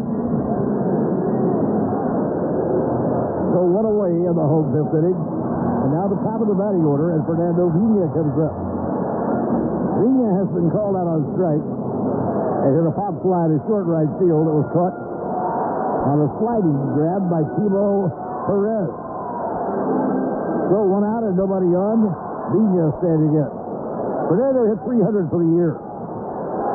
Excellent leadoff batter. Gets way up in front of the batter's box. Looks the pitch over. It's outside and low. 1 ball and no strikes. Looks like we're going to get the former Seton Hall standout Matt Morris to pitch in the 6th inning for St. Louis. He's getting healthier and healthier as the season goes along. He was a terrific pitcher before he blew out his arm. And a strike call to the outside corner. Well, Matt Morris is a number 1 type starter, and the Cardinals intend to have him compete for a spot on the rotation next year. I think he'll win one. 1-1 to Fernando Vina. He runs up, push bunt. Off the mound comes Leiter. He'll never get him. The throw not in time. A bunt single for Fernando Vina. Oh, that was great execution. He bunted between the mound and third baseline. Leiter did his job all right, but simply not in time. Funny thing is, I don't think that ball went where Vina intended it. I think he was trying to drag that bunt, but it went more straight toward the mound. But Leiter is not a particularly swift fielder, and by the time he got to it, Vina had deadened that ball well enough that he was able to beat it out easily. Yeah, his execution was excellent. And he asked the running speed to make it work. So now Renteria is the tying run at bat. And Edgar Renteria, the shortstop, already has 2 for 2. I don't think there's any such thing as an easy inning for Al Leiter tonight. Boy, there sure isn't. He's working as hard as he can work. Same thing for Mike Hampton last night. He had jam after jam, but found a way through. Just lost an opportunity when they had the bases loaded. And the pitch on the way to Renteria, low inside, 1 ball and no strike. You have to figure at some point, if the Cardinals keep getting their chances, this is a good enough hitting team that they're going to convert some. I mean, 1 for 20 with runners in scoring position in a game and a half. There's an enormous number of chances bypassed. And the Mets are going to have to take advantage when they do get another chance. Fastball low, 2 balls and no strikes. Edgar Renteria, the shortstop, is the hitter. He has 8 hits already in the postseason. 8 hits in 17 times at bat. So he's been swinging a very effective bat.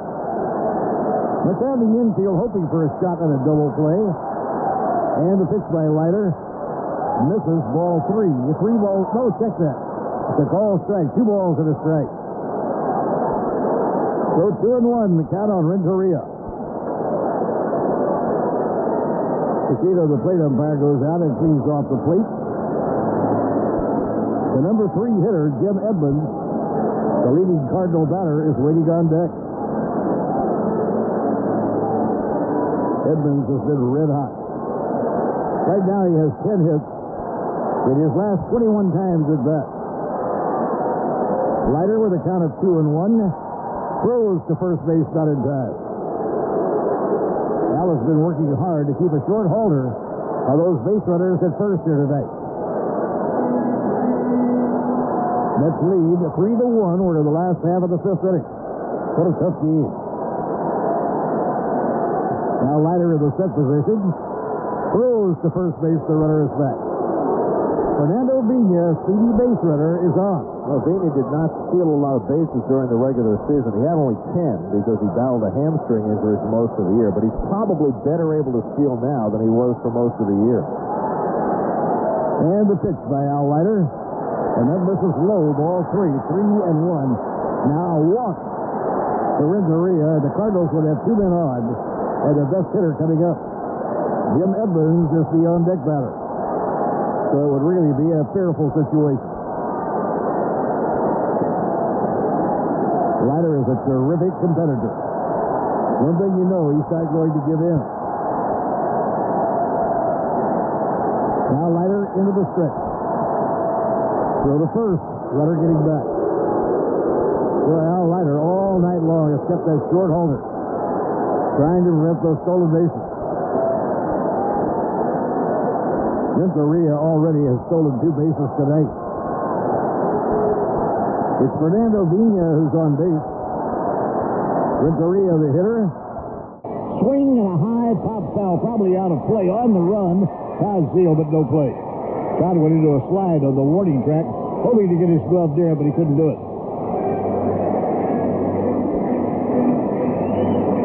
Now the count is full, 3-2. Cardinals have actually out-hit the Mets 6-4, and the Mets have a 3-1 lead. Mets scored twice in the first inning due to the wildness of Rick Ankiel, who did not get through the first inning. Now the stretch by Leiter and the pitch. Hit hard, base hit down the left field line, rolling into the corner. Vina is around third.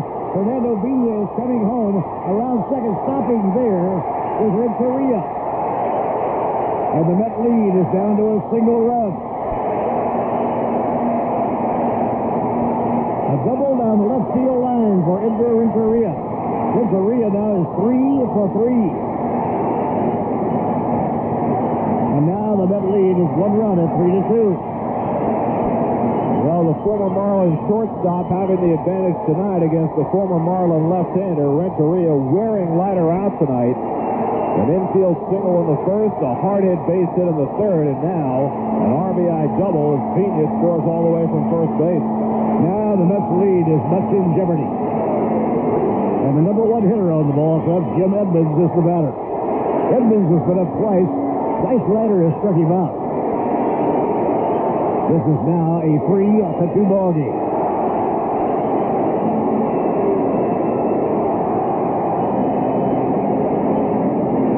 Renteria, the tying run on second base.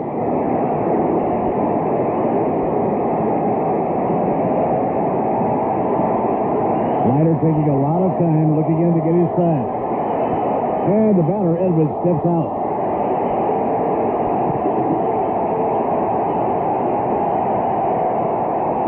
Listen to the roar of the crowd in St. Louis. The pitch. Low outside, 1 ball, no strikes to Jim Edmonds. Warm-up action in the Cardinal bullpen. Eric Davis is a pinch hitter for their pitcher, Britt Reeves. Al Leiter would like to be sitting in the dugout right now. This is one tough situation. There goes the runner stealing third. Throw to third. Not in time. Stolen base. Renteria has his third stolen base. What a game for Renteria. The Cardinals shortstop is 3 for 3.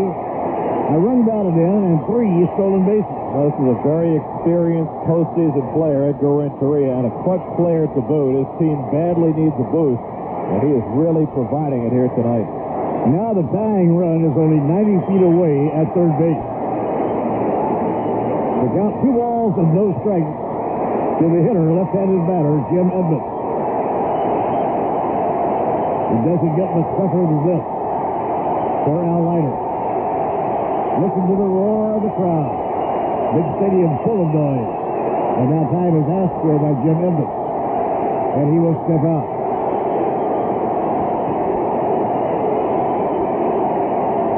3-2, the tying run is on third base. Only 1 bat away. And the pitch. Swing and a miss on a break. Wait a minute. Hit in the air to right field. Coming in, getting under the ball is Timo. Very shallow right. Timo makes the catch. Holding at third base will be Renteria. That ball popped up into so short in right field that there was no chance to try to score the runner. And the Met infield came in as the pitch was thrown to try and cut off the run. Edmonds ahead in the count 2-0 after striking out his first 2 times up. A little over-anxious that time and popping it up. And Timo came very shallow and right to catch that ball for the second out. Now it's Fernando Tatis. The third baseman, a right-hand hitter, will try and get the run in.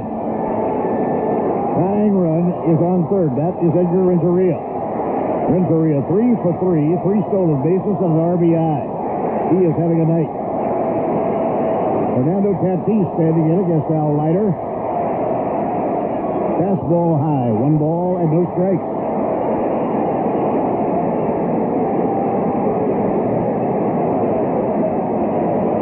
Leiter trying to take some time between the pitches. Try to catch his breath and think out the next pitch. Tatis, the right-hand batter, waiting. Swing and a foul ball back on the screen. Now it's 1 ball and 1 strike.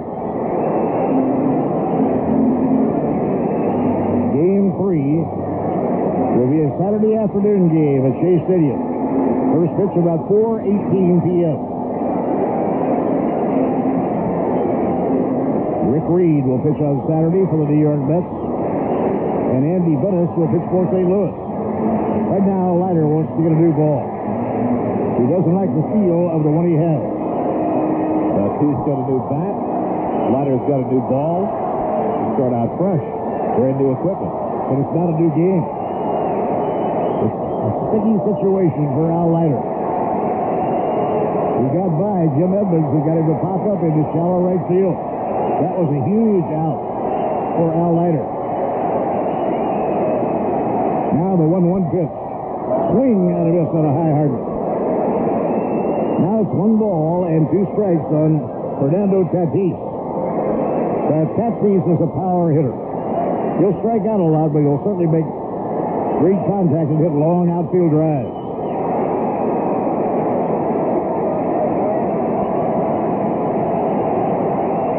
Al Leiter would like to make the one perfect pitch right here, so that the inning would be over.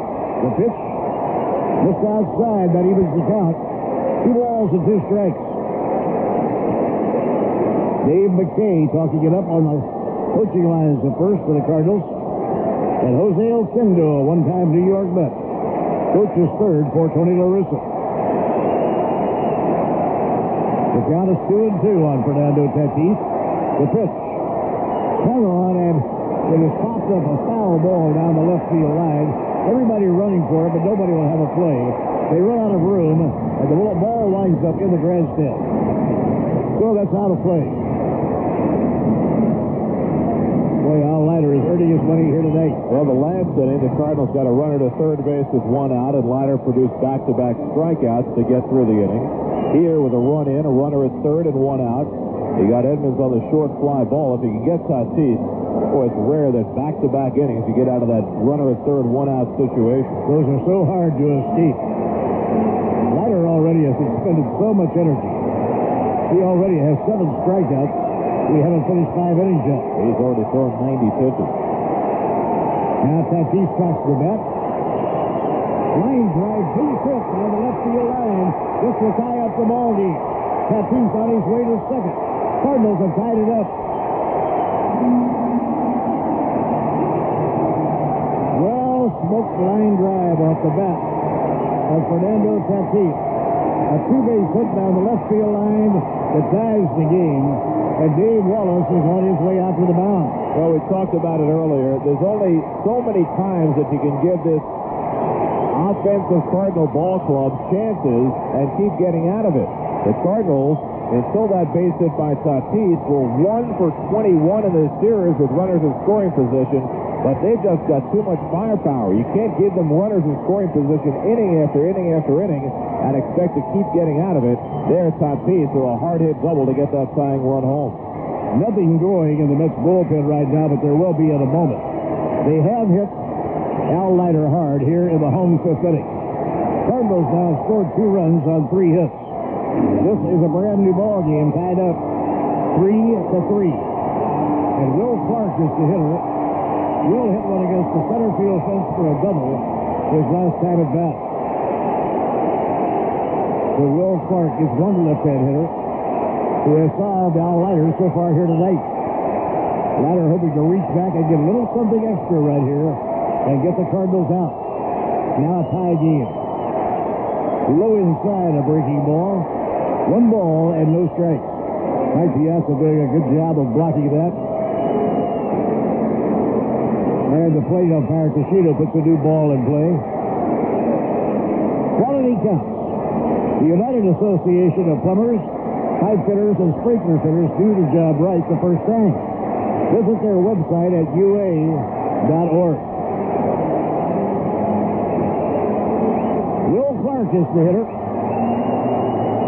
Will the throw. Clark doubled off the center field fence this last time at bat. 1 for 2. Cardinals have now out-hit the Mets 8-4. And a high fly ball, not very deep to left field. Agbayani is under it, waiting, and then he makes the catch. The inning is over. But the Cardinals erupted, scoring 2 runs on 3 hits. At the end of 5 now, it's the Mets 3 and the Cardinals 3 on the WFAN Mets Radio Network. Sports Radio 66 WFAN.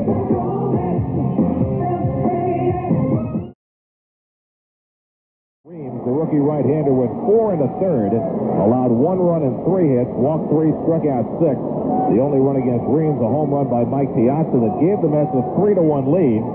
But the Cardinals finally breaking through against Al Leiter with 2 in the bottom of the 5th. And the big blow, a double by Tatis, who has now come out of the game. That double tied up the ball game. So now we go to the 6th, and Leiter will stay in to hit for himself against Matt Morris, who pitched his college baseball at Seton Hall. He was born in Middletown, New York, now 26 years old. Big guy, hard thrower, 6'5", 210. Fastball, call strike to Leiter, 0-1. Morris was a tremendous starting pitcher his first 3 years in the big league before arm troubles got him. The 0-1 to Leiter, swing and a miss, 0-2. He underwent Tommy John surgery in the spring of '99, and so missed all of last year and the first part of this year. And when he came back, the Cardinals were well enough stocked in the starting rotation that they put Morris in the bullpen. Missing outside 1-2, and he did a terrific job in relief. First as a long man, later as a setup man. He was in 31 games for St. Louis, all of them out of the bullpen this year. The 1-2 to Leiter, low and inside. 94-mile-an-hour fastball from Matt Morris. 2 balls and 2 strikes.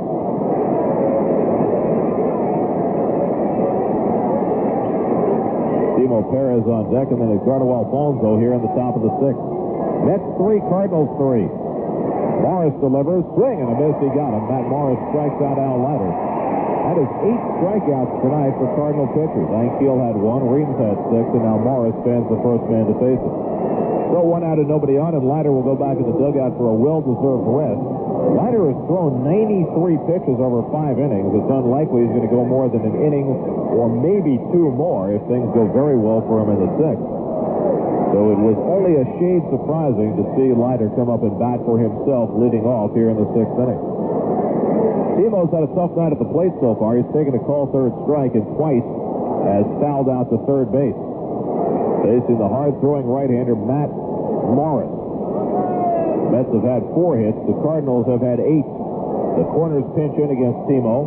Morris delivers. Fastball strike on the outside corner. 0-1. Mets had leads of 2-0 and 3-1 in this game. But the Cardinals have had runners in scoring position in every inning. And they finally cashed in the 5th. The 0-1 pitch. Fastball call strike. 0-2. In fact, the Cardinals have had runners in scoring position in 11 of the 14 innings of the series so far. And they had been 1 for 21 with runners in scoring position until the double by Tatis that tied the game. 0-2 to Timo. Morris into the windup. Now the pitch. Swing and a miss. He struck him out. Matt Morris strikes out Timo Perez on 3 pitches. So Morris comes into the game and strikes out the first 2 men to face him. And the momentum in this game has certainly shifted from the Mets side to the Cardinals side, thanks in part to the strong relief work by the Cardinal bullpen. First Britt Reams and now Matt Morris. 2 out and nobody on. Here's Edgardo Alfonso. Fonzie hit an opposite field triple beyond a diving Sean Dunston in the 4th inning. 1 for 2 with a walk tonight. The pitch, fastball call, strike, 0-1. Alfonso now with 7 hits in 23 at-bats in the postseason, hitting over 300, and he's hit in all 6 games that the Mets have played. The 0-1 pitch, breaking ball in the dirt from Morris, 1 ball and 1 strike. The Cardinals, over the last few years, have had so many problems with injuries to pitchers. And that's one of the reasons why Walt Jocketty went out in the offseason and brought in veteran pitchers, guys like Darryl Kyle and Andy Bennett and Pat Henkin. And with those guys in the rotation, that freed Morris up to work out of the bullpen. The 1-1 pitch, fastball low inside, 2 balls and a strike to Alfonso. Morris, before he got hurt, was a guy who was considered number 1 starter material. He was 12-9 as a rookie with the Cardinals in '97 and 7-5 in '98. 2-1 pitch, low inside, ball 3, and now Morris behind, 3 balls and a strike with Mike Piazza waiting on deck. Alfonso has done very well against Morris in the past. 6 hits in 11 at-bats against this hard-throwing right-hander. Piazza's also had good numbers against Matt Morris. Here's the 3-1 to Fonzie. Call strike on the outside corner. Great location with the fastball by Morris. Knee high on the outside part of the plate at 94 miles an hour. Just about an unhittable pitch. Now it's 3-2 to Alfonso, and this big crowd here in St. Louis gets it revved up again. They all come to their feet. 3-2 pitch. Inside and low, ball 4, and Alfonso draws a 2-out walk. So Fonzie aboard for the 3rd time in the game. That's the 7th walk given up by Cardinal pitching. 7 walks and 8 strikeouts for St. Louis pitchers so far tonight. And now Piazza strides to the plate. Mike drew a walk and scored a run in the 1st. Hit an opposite field home run in the 3rd. That came against Britt Reams, his 3rd career postseason home run. And then after Alfonso tripled, he drew an intentional walk in the 4th. The pitching coach, Dave Duncan, goes to the mound, and he wants to make sure that Matt Morris isn't going to groove one to Piazza here. Mike, after some September and October struggles, all of a sudden has come alive with the bat. A single, a double, an RBI last night, the home run tonight. So he is off to a strong start in this National League Championship Series. Paid crowd tonight, 52,250, which means they squeezed 25 more people into the yard than they had last night. Alfonso at first with 2 down, 3-3 game. We're in the 6th. The pitch coming to Piazza, way outside, lunged for by Marrero, 1 ball and no strikes. Todd Zeile waits to hit next. Piazza with 38 home runs during the regular season and now 1 in the postseason. Last year, his only home run in the postseason came in the Mets' last game, Game 6 against Atlanta. It was a huge home run at Turner Field. The outfield straight away, the 1-0 to Piazza. Call strike on the outside corner, 1-1. Mets came back from a 5-run deficit in that Game 6 against Atlanta, and it was Piazza's home run that tied up the ball game. Mets then would take 2 separate leads in that game, in the 8th and again in the 10th. Braves came back each time and then won it in the 11th. The 1-1 to Piazza, swinging a bouncer foul toward the backstop. And now Morris ahead on Piazza, 1 ball, 2 strikes. Mike with 5 hits in 10 career at-bats against Matt Morris. Another guy who's done the best against Matt Morris on the ball club, Lenny Harris, is 6 for 6 against Matt Morris. That's perfect. How about that? That's really unusual. Clark holds it first against Alfonso. 1-2 pitch off the outside corner with a fastball. 2 balls and 2 strikes to Piazza. And Morris has thrown 1 slider this inning. Otherwise, it's been all heat. Coming out of the bullpen and going to number 1. He is throwing just as hard now as he did before the elbow surgery, getting that fastball up to 94 miles an hour. He's a big guy and an intimidating pitcher. 2-2 to Piazza. High game, 6th inning. Morris set. Now the pitch. And a drive in the air to right center field. Moving over is Edmonds. He'll get there. And Edmonds makes the grab, and that retires the side. Piazza flies to center to end the inning. No runs, no hits, and a man left on. The Mets have now left 9 to 5th. Now here's Dunston, who's had a big hand for the Cardinals after being inserted into the lineup for Eric Davis tonight. Dunston doubled in the 2nd and scored the first St. Louis run. And then in the 4th, with a runner at second base, dropped a bunt down toward 3rd, tried to bunt for a base hit. Ventura made a terrific play to barehand and throw him out, and Dunston got credit for a sacrifice. However, in that inning, the 4th, the Cardinals would strand Will Clark at 3rd base. Dunston leading off at the bottom of the 6th. Leiter delivers, and he misses inside with a cutter. 1 ball and no strikes. Leiter trying to hold it together here in the 6th inning.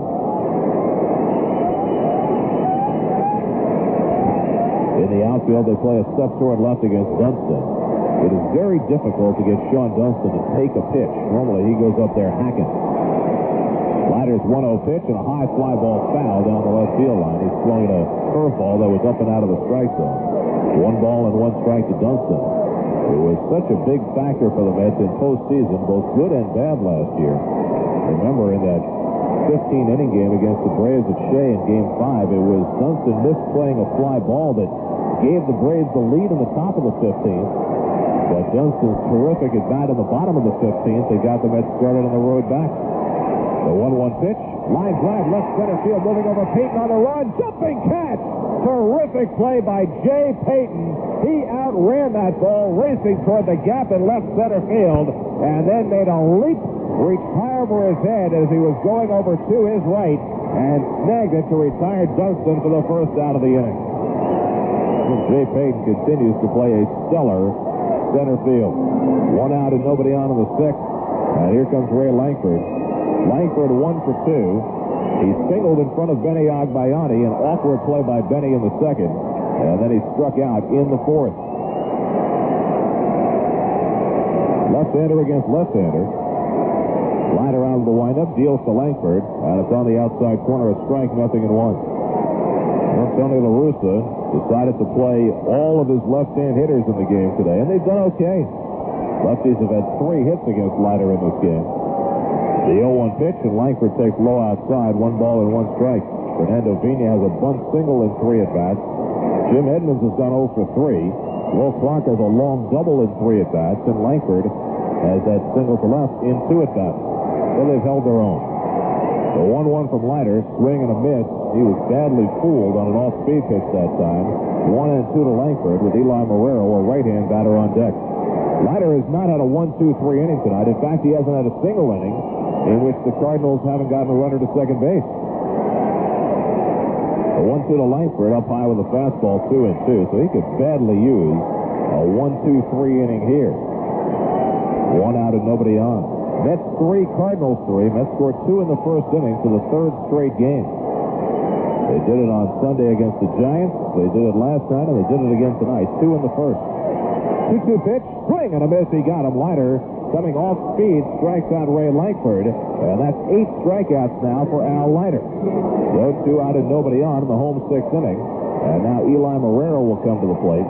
Marrero drove in the first Cardinal run with a ground out in the 2nd, and then he struck out in the 4th. If you're looking to buy or sell a home, contact your local RE/MAX office at 1-800-RE/MAX-NY. Nobody in the world sells more real estate than RE/MAX. The pitch to Marrero, bunted and missed, 0-1. Marrero trying to drop one down toward third. That brought Ventura in charging, but Marrero missed it, and a 1-strike count on the Cardinal catcher, Eli Marrero. Craig Paquette is batting 9th in the order, so Paquette is out on deck. The pitcher is hitting in the number 4 spot. The outfield is stride toward left now. The 0-1 pitch to Marrero. And a changeup misses the outside corner. 1 ball and 1 strike to the Cardinal catcher. Marrero hit just .225 during the regular season with 5 home runs, only 102 at-bats. The 1-1 pitch and a high fly ball into shallow center field. Out goes Abbott. In comes Payton. Payton making the call, but Abbott backs up and makes the catch. And that retires the side, and Leiter has his first 1-2-3 inning of the night. And it comes at a time when he needed it the most. Nothing across. 6 in the books now in St. Louis in Game 2. Mets 3, Cardinals 3 on the WFAN Mets Radio Network. Now 2 for 19 in the postseason, but swinging the bat a whole lot better these last couple of days. Home run in the 9th inning last night, and that hard-hit sacrifice fly in the 1st inning today. Morris fires inside, and turning out of the way is Zeal. 1 ball and no strikes. Well, we noted in the last inning the positive numbers that Alfonso and Piazza had against Morris. Zeal the same, 3 hits and 7 career at-bats. And that's of a lot of guys who have hit Morris well. 1-0 pitch, swing and a miss. Left that fastball away. 1 ball and 1 strike. Robin Ventura waiting on deck. Mets trying to take a 2-0 lead in this best-of-7 series. They had the early lead in this game, but it got away. The 1-1 to Zeal. Line drive deep left field. Back goes Langford. Going back. It'll be over his head and 1 hop against the bullpen fence. Zeal around first. He's heading for second. And Todd Zeal stands at second base with a well-struck double. He hit a line drive over the head of Ray Langford and one hop against the left field wall. And now the Mets have the lead run at second base with nobody out here in the seventh inning. And Todd Zeal started to turn things around. It had been a long dry spell for Zeal, going all the way back to early September. But just these last couple of days, Bob, he is really starting to hit it hard. He looks like a totally different hitter right now. He's right on it, and he's really, as you say, hitting the ball hard. Well, here's another guy who's hit the ball hard tonight, Robin Ventura. Robin walked to the first, hit a hard ground ball that went under Vina's glove for a base hit in the third. And then in the fourth inning, with the bases loaded, Ventura hit a very hard shot on one hop to Vina that turned into the final out of the inning. I'm sorry, Gary. That could have put the game away if it had been inches either way. Now a chance to make some hay here. Morris delivers, and Ventura takes a fastball for a strike, 0-1.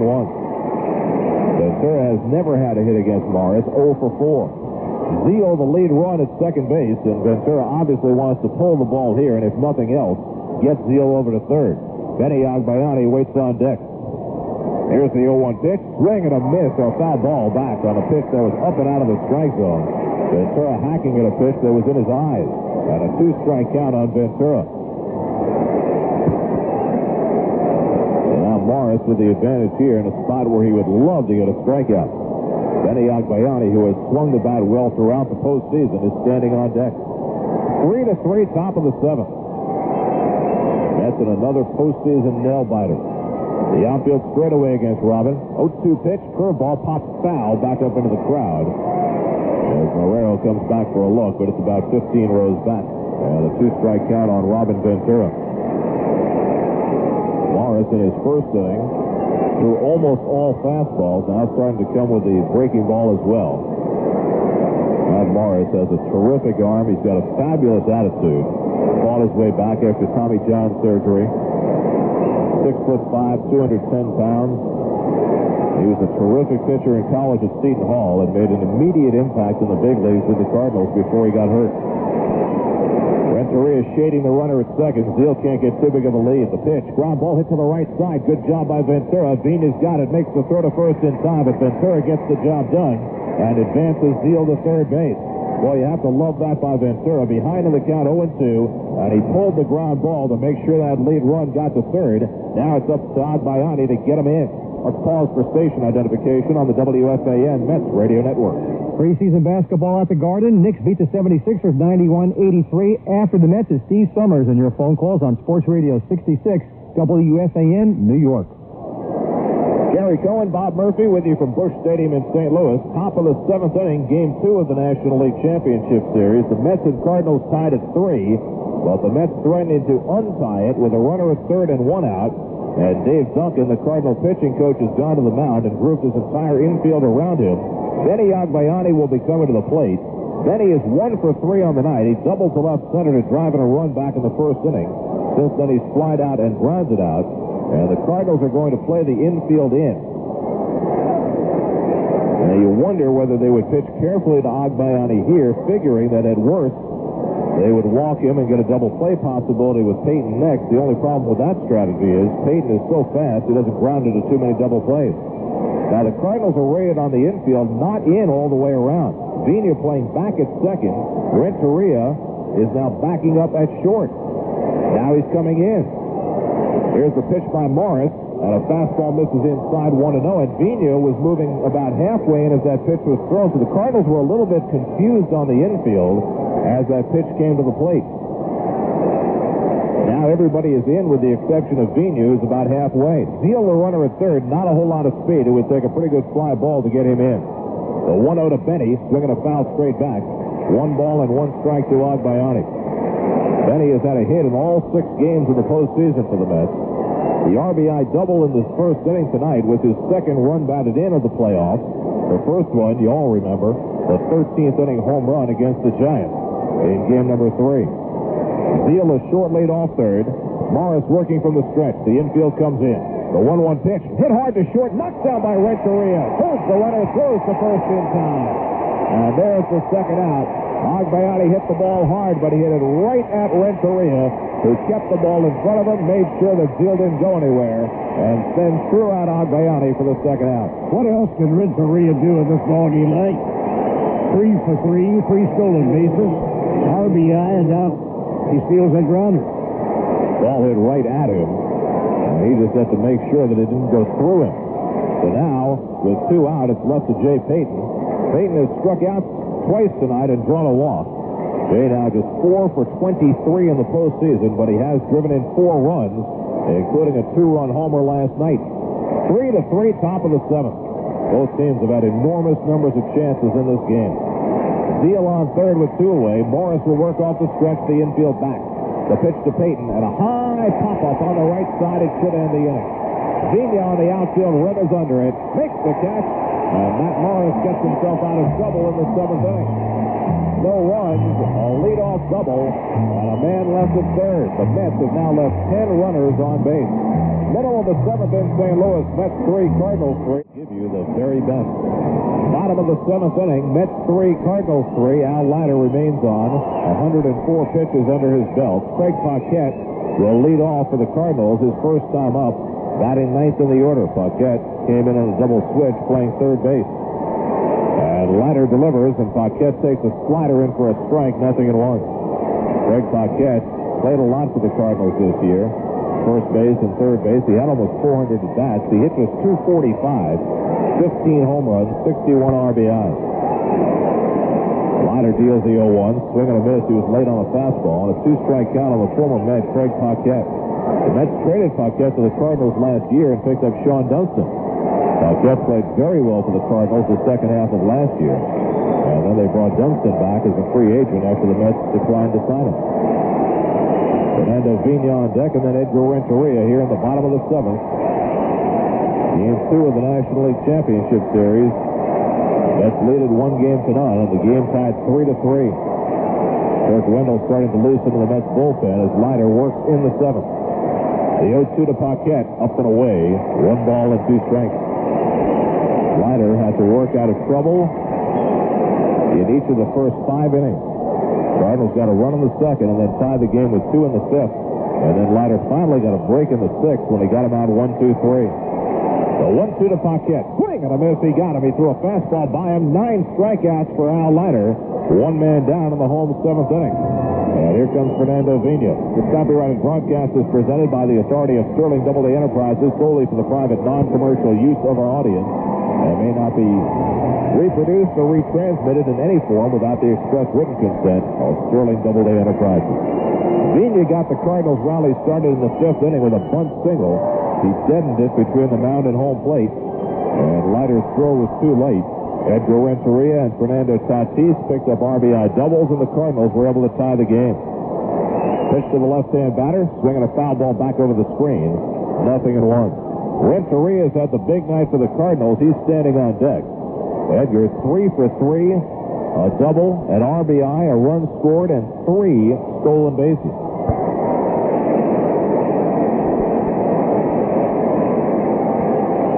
Leiter swings out of the windup, the 0-1 to Vigna, and a high fly ball hits the right field. Drifting toward the line is Timo Perez. He's there. And Timo makes the catch for the 2nd out.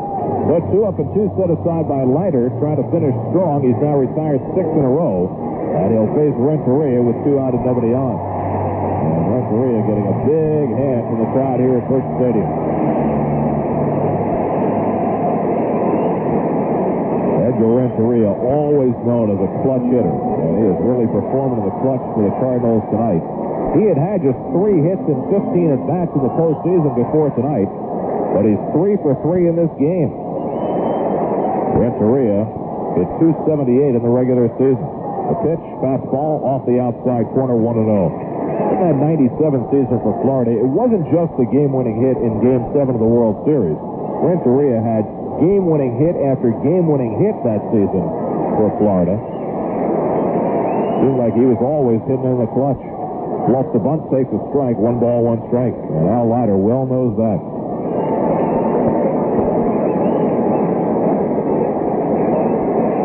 Leiter now up to 112 pitches. That's how many Mike Hampton threw in the game last night. The outfielder stepped to left against Renteria. The 1-1 pitch, swinging a bouncer foul. Leiter came with a changeup that time, left it out away, and Renteria dribbled it. You don't want to come inside in this spot, in a spot where a hitter is looking to hit the ball out of the ballpark. As you know, Renteria is with 2 out and nobody on in a tie game. I wonder if this will be Al Leiter's last inning. They will be. They'll be due up when the Mets come to bat in the 8th inning. He's at second. Now it's 1-2 to Renteria. Leiter delivers. And a long drive to right field, headed toward the corner, and Timo Perez on the run, reaching out, and he made the catch.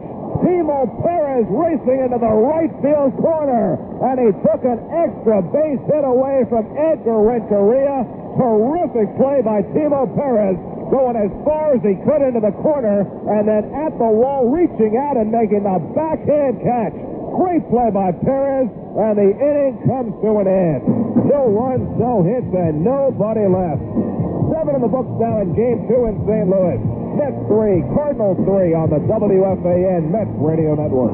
Sports Radio 66 WFAN. Standing in as a pinch hitter. Al Leiter is due to bat next. And the pitch on the way to Matt Franco, high outside, 1 ball, no strikes. And I'll be surprised to see Leiter. I think he's done. John Franco up in the bullpen. Typical courageous performance by Al Leiter. Matt Franco swings and he misses. 1 ball and 1 strike. Terrific job by Al Leiter. Boy, those outs get so hard to get when you're deep into the ball game and you're getting arm weary. And a swing and a miss by Matt Franco. Darrell Hamilton has come out on deck. And, Bob, I'm a little surprised not to see Lenny Harris. We talked about Harris's numbers against Matt Morris, 6 for 6 with a home run, and no sign of Lenny. Instead, Franco and Hamilton hitting here against Morris. So Bobby wants to see how it'll work out. Fastball away, taken by Matt Franco. 2 balls and 2 strikes. We are tied 3-3. Now in the 8th inning in St. Louis. Cardinals have a left-hander and a right-hander up in the bullpen. Jason Christensen is the left-hander. They got him from the Pittsburgh Pirates. He's their only left-hander out there. And a fastball that is inside. Full count, 3-2 on Matt Franco. That would cross up the catcher, Eli Marrero. He was moving to his left, expecting something else, and the ball came inside. And he saved the umpire from an injury by snaring that ball, reaching back behind him. Darrell Hamilton is waiting on deck. Now the payoff pitch. Hit hard toward the middle. Run down, though, by Vigna. The throw to first. Out at first base. Fernando Vigna ran it down behind second base. Made the backhand play and threw hard to first base to get him. Matt Franco hit that ball pretty hard. Vigna was playing deep, and that served him well. The ball was hit off the end of the bat and kind of died out behind second, and Vigna had enough room to run it down and then able to throw Franco out. Now Darrell Hamilton is the pinch hitter. Batting for Al Leiter. Along with Christensen in the bullpen for the Cardinals, their closer Dave Beers is up here in the 8th inning of a tie game. That'll tell you how badly Tony La Russa wants to win this, with the Cardinals in danger of falling 2 games down. Now the pitch on the way by Matt Morris and Darrell Hamilton. Takes a call strike on the outside corner.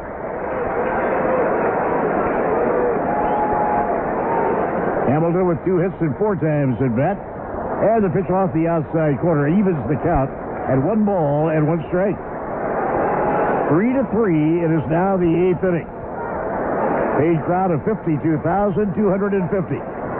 What a terrific ball game to watch. Mets had the early lead, 3-1. Low outside, he lets it go. 2 balls and a strike to Darrell Hamilton. And so Al Leiter's only chance to get a win is for the Mets to score right here. Al has never had a win as a starter in the postseason, even though he keeps pitching well. He'll need a good break to get in here tonight. And a pop fly into shallow left field. Going out is Renteria calling, look out! And the left fielder, Langford, makes the catch at the last moment. Boy, they came close to colliding. Huge sellout crowd on hand. I guess they're not hearing out there. They almost collided. Well, I'll tell you what, Langford did a terrific job catching that ball because Renteria bailed out at the last moment, and Langford, to avoid stepping on Renteria, had to step around him and reach over Renteria's fallen body to catch that ball. Yeah, he did a good job. Terrific job. Now 2 outs and nobody on. We go to the top of the batting order for Timo Perez. Perez kept the game tied with a marvelous catch. Although had he not touched that ball, it probably would have been in foul territory. I'm not sure. Timo Perez standing in. Timo is hitless in 4 times at bat this evening. The pitch by Matt Morris. Line drive, base hit going into left field. Now Timo's on the board of the game. He lines a single to left field. And Edgardo Alfonso comes up. And now you wonder, would Timo try and steal a base here and get that lead run at the scoring position? Or would he just leave the bat in the hands of Alfonso? I think perhaps in the hands of Alfonso, especially with Piazza hitting after that. Now, you'd love a situation, though, where a single could give you the lead. But the way Alfonso's swinging the bat, well, maybe you try and play for the extra base hit. Fonzie in the game tonight has 1 for 2. That was a 3-base hit down the right field line. Now here comes Dave Duncan, the pitching coach. They're going to talk about exactly the same thing as they get together out there to decide what they want to do. Fonzie will be the hitter. A very speedy runner in Timo Perez on first base. Well, he wants to make sure, I'm sure, that Matt Morris understands just how fast Timo Perez is and make sure he does a good job of holding him on. Now they're starting to break up the conference. Will Clark will go back to first base. Renteria goes back to shortstop. In general this year, the Cardinals have done a great job throwing out base stealers, but most of that was with the strong arm Mike Matheny behind the plate. Marrero has not quite had the same success. Yeah, I think Matheny was throwing out about 50% of the base stealers. Now we're ready to resume. Standing in is Edgardo Alfonso. And the speedy Perez is on first. The pitch. Fastball high. 1 ball and no strikes. Quality counts. The United Association of Plumbers, Pipe Fitters, and Sprinkler Fitters do the job right the first time. Visit their website at ua.org. 8th inning, game tied. Hard slider outside low. 2 balls and no strikes. Mike Piazza is the on-deck batter. Early in the game, the Mets had a 3-1 lead. That got away, and the Cardinals tied it up. So it's 3-3 at the moment in the 8th inning. Hit hard, but foul down the third baseline. No play. Just missed an extra base hit. However, they're playing the third baseman Paquette almost on the line. Yeah, those extra base hits are going to be hard to come by. The Cardinals really playing a no-doubles defense, guarding the lines and playing very deep in the outfield. So now the count is 2 balls and a strike on Edgardo Alfonso. Fonzie has 4 postseason home runs. He had 3 against Arizona last year. 1 this year against the Giants. Matt Morris, a big, hard-throwing right-hander on the mound. Now the pitch. Foul ball back into the crowd. That's out of play. So the count is even now at 2-2 on Edgardo Alfonso. Fonzie has had so much success late in ball games. 2-out hit, 2-strike hit. This is where he absolutely excels, when you absolutely need it the most. When the Mets go to the field, John Franco will take over the pitching. Al Leiter has finished his work for the night. Matt Morris is now pitching his 3rd inning in relief. Now the pitch. Fastball missing high. Full count 3-2 now. If he walks Alfonso, it brings up Mike Piazza. Mike has a home run of the game tonight. And that 3-2 count means a better head start for Timo Perez to try and score on a double. Timo will be on his way. Matt Morris, the 6'5 right-hander, has his sign now from Eli Marrero. The runner getting set to go. There he goes. Swung on, line drive, base hit. Going into right center field. Timo is on his way to third. Being waved around third. Here comes the relay throw. He scores! He scores!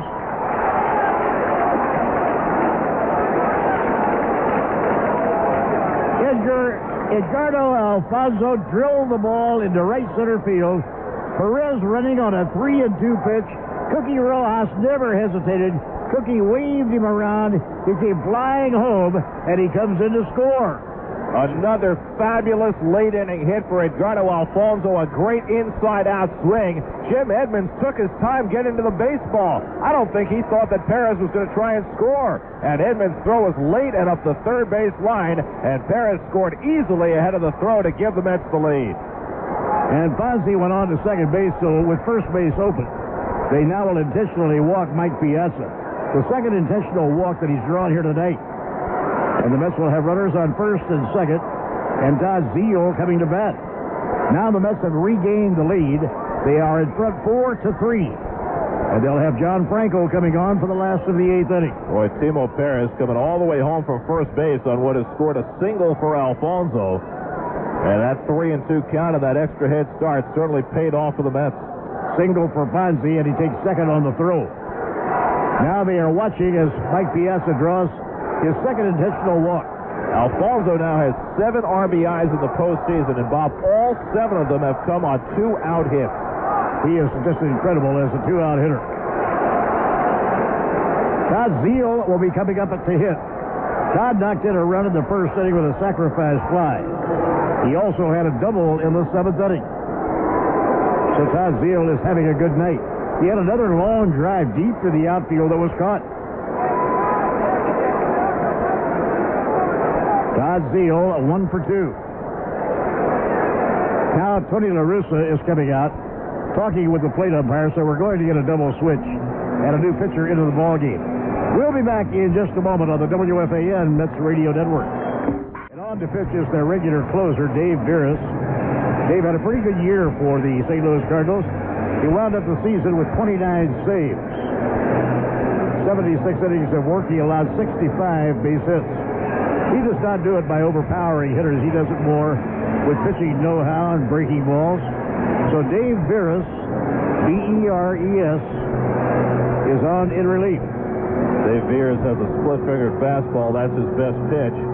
Much better pitcher here at Busch Stadium than he was in Colorado, but I guess you can say that of any pitcher. Yeah, I would think so. But how about Timo Perez and Edgardo Alfonzo? The youngster Perez providing defense for the Mets with that great catch on Renteria, then the 2-out hit to get things started, racing home on Alfonso's hit.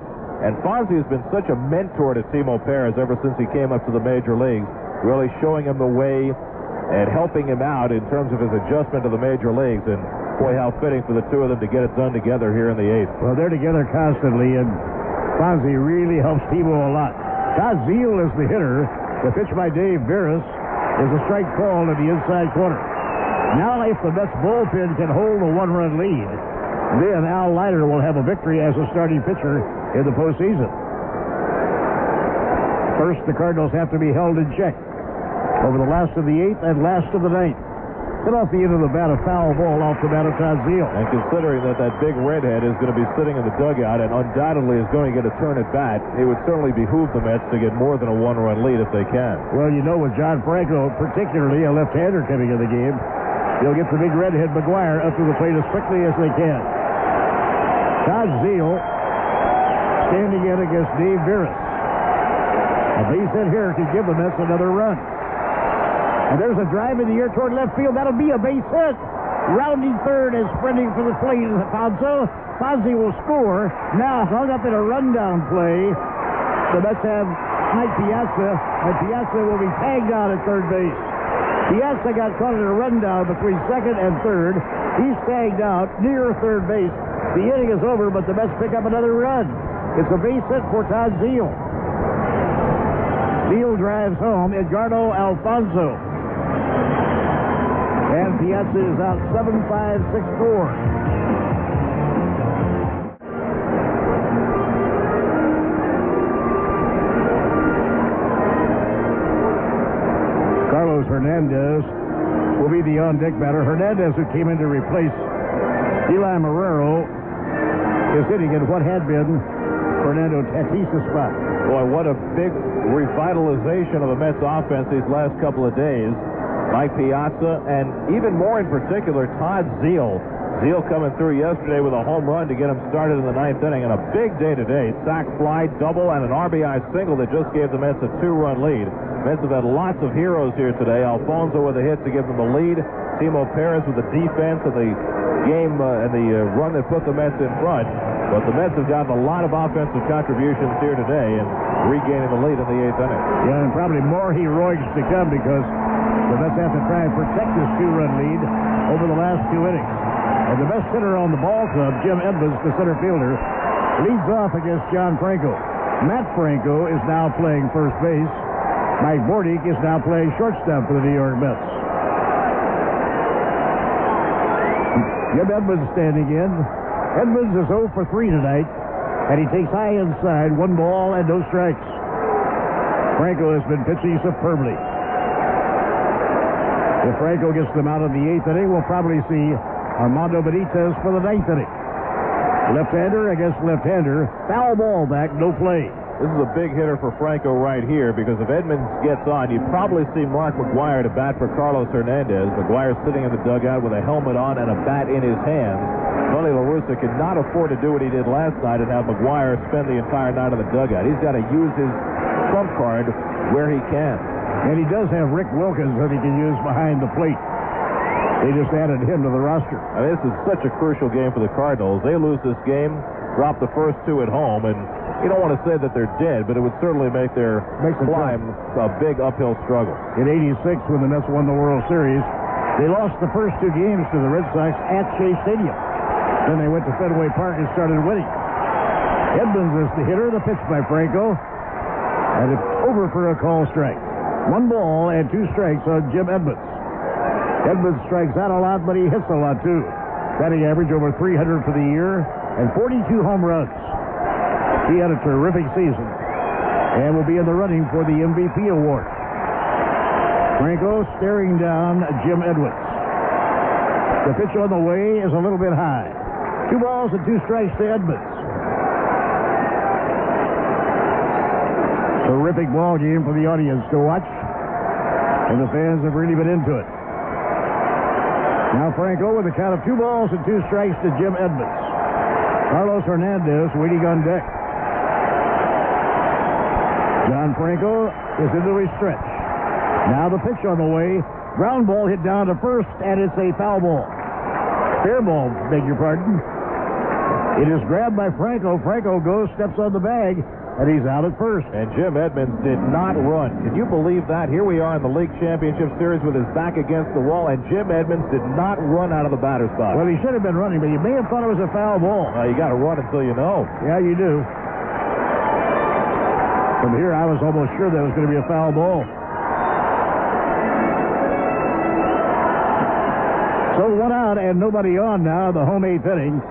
Carlos Hernandez, a right-handed hitter, who took over behind the plate an inning ago, is the batter, and the pitch is outside, ball 1. And that was a big out for John Franco because it keeps Big Mac in the dugout, at least for now. Let's have a 2-run lead, so Tony La Russa will want McGwire to be the tying run at bat. And the pitch thrown by Franco, a swing and a miss. 1 ball and 1 strike. Will Clark will be the next hitter for the St. Louis Cardinals. So if Franco can get through this string of hitters right here, when he gets to the 9th inning, he'll not be facing those big guns. The pitch to Carlos Hernandez is low, a sinker that is low. 2 balls and 1 strike. Mets are flying home tonight. Are the Cardinals flying to New York today? I don't know. I don't know either. I forgot to ask. They have a workout at Shea tomorrow, so I would suspect they are. Yeah, you're right. They do have a workout. So I'm sure they'll just be going to the airport like the Mets are. Mets lead 5-3. We're now in the closing of the 8th inning. Franco staring in to get his sign for Mike Piazza. And the pitch on the way. That's high and away. Now John falls behind on the count, 3-1. If the Cardinals get a base runner, then Mark McGwire would be the tying run coming up.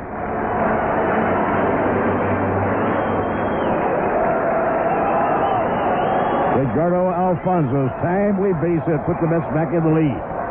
Outside high, ball 4. The Franco wants to have swing checked out. They check it out, they say he didn't swing. And now we may get McGwire. Let's see. First we'll get Will Clark. I thought for a moment they might use McGwire to hit for Clark. with a left-hand pitcher in the game. But Will's been so important for this team. Tony La Russa is going to let him bat, and then presumably McGuire would bat for Dunston. So Sean Dunston is the on-deck batter. Will Clark will step in. Will has a double in 3 times at bat. That is the first walk from Met pitching tonight. Al Leiter, despite getting hit hard, did a great job not issuing walks. Leiter was just terrific. He struck out 9. Did not walk a batter and struck out 9. Allowed 3 runs and 7 base hits in 7 innings. Will Clark has a base hit off the center field fence so far tonight. Left-hander against left-hander. And a swung on and lined. Base hit down the right field line. That's headed toward the corner. Hernandez is on his way to third. He'll be stopped at third base. And Will Clark will stop at first. Now first and third with 1 out. Oh, what a great job by Timo Perez to cut that ball off along the line and hold Clark at first base. That's a huge play. That represents the tying run in the game. And now instead of having the tying run in scoring position, Clark is held at first. Boy, that's a tremendous defensive play by Timo Perez, his second in the last 2 innings. He has such wonderful speed. He had a long way to go to get to that. He had to go all the way to the foul line to make the play. Picked it up on the dead run.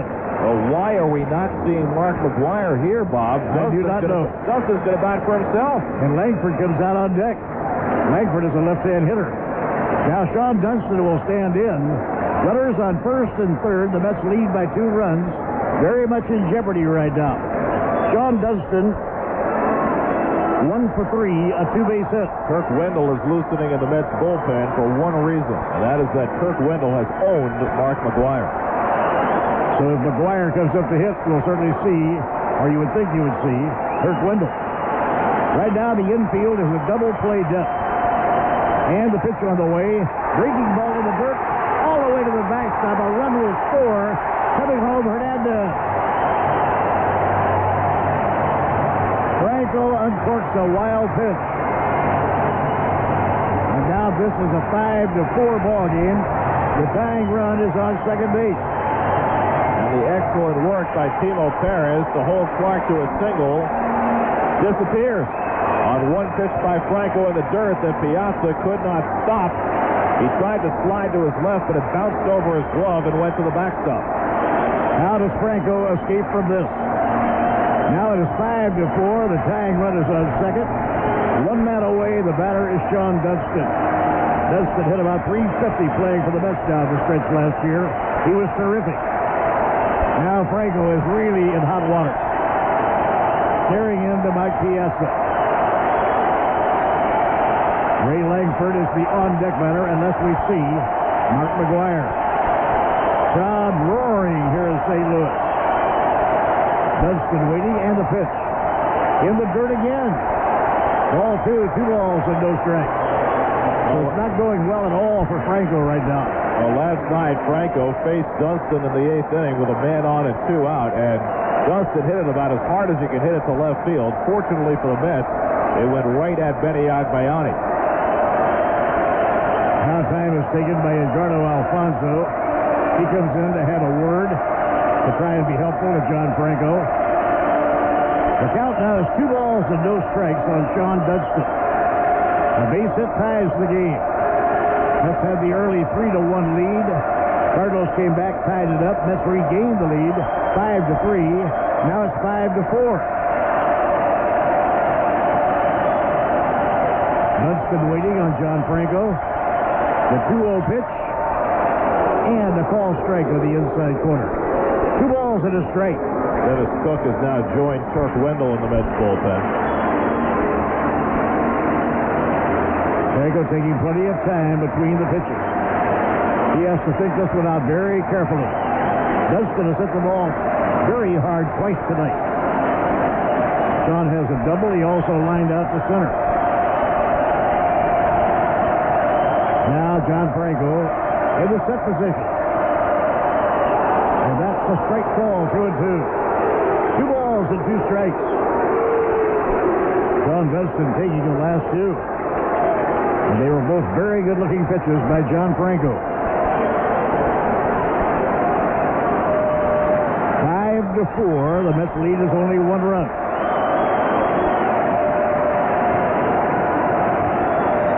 Franco again is looking in. Will Clark leads off second base. Now the pitch. Swung on and foul tip. No play. He got his bat on it, but fouled it off. So the count holds at 2-2 on Brooklyn-born Sean Dunston. And that foul ball called Mike Piazza on the right arm. Shakes his hand. Got him up near the shoulder, trying to shake it out and make it feel better. Well, hopefully he's got enough of the padding to help him. Franco climbs the mound once again. 2-2 on Sean Dunston. Franco is into the stretch. And the pitch. Ground ball hit down to third, fielded by Ventura. Throws across the diamond. Got him. 2 men away. So Dunston is thrown out by Robin Ventura. Now there are 2 men away. Will we get McGuire? Not with first base open. No, of course not. They'll send up Polanco instead. So they can intentionally walk Polanco or try to get him out. Oh, I'm sure he'll try and get Polanco out. Absolutely. It's only the Rooster knows if he sends up McGuire here, the best would just pitch around him, even though he would represent the go-ahead run. Placido Polanco, the third baseman, played last night. Polanco's got a little bit of a hamstring injury, but well enough to hit. The pitcher is hitting behind Polanco in the 8th spot, so if Polanco gets on, that's where we see McGuire, I'm certain. Polanco played in last night's game, had 1 hit at 3 times at bat. Placido, a pretty good hitter. So we're waiting for Polanco to come to bat. He will be hitting for left fielder Ray Langford. Then the pitcher is scheduled up. Now Dave Wallace, the pitching coach for the Mets, is coming out. Mark McGuire has come out onto the on-deck circle. Mark McGuire has come into the on-deck circle. Dave Wallace hurries to the mound now for a meeting with John Franco. Well, what do you do if you're the Mets? You got Wendell ready in the bullpen, and you know that you want Wendell to pitch to McGuire.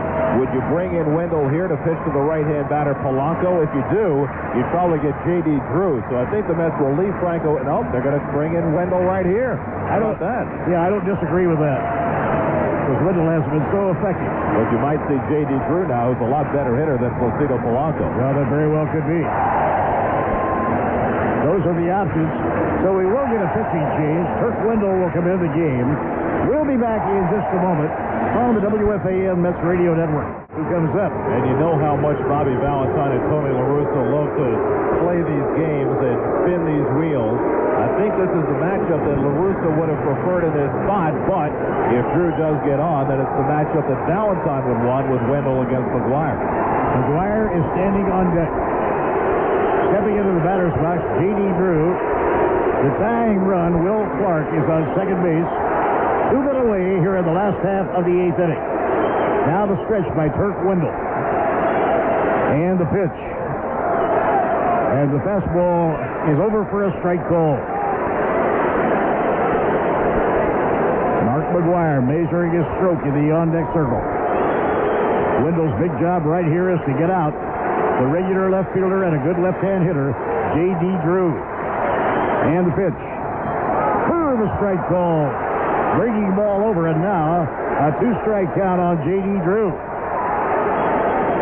Kirk Wendell in relief of John Franco. 5-4 Mets, last of the 8th inning. This is the kind of game that takes your breath away. Tension every second. Now Kirk pawing at the pitching slab, looking in to get his sign from Mike Piazza. Drew, the left-hand hitter, is waiting. And the pitch on the way, outside. 1 ball, 2 strikes. Big Red, Mark McGuire standing in the on-deck circle. The Mets are hoping that he'll still be standing there a few moments from now. And J.D. Drew has been retired. Drew is a good hitter, make no mistake about it. Kirk Wendell into the stretch. And the pitch. Low inside, 2 balls and 2 strikes. That Kirk Wendell slider just missing low and inside. So the count is even now at 2 balls and 2 strikes. And number 99 goes back up on the pitching mound. The infield and the outfield about straight away. Mark Clark is the tying run on second base. Or Will Clark, I should say. And a line drive base hit to center field. Rounding third is Clark. He is coming home with a tying run. Peyton bobbles the ball in center field. The game is tied. J.D. Drew a hard single in the center field. And the ball bobbled around in center field by Jay Peyton. So now the Cardinals have tied it up again.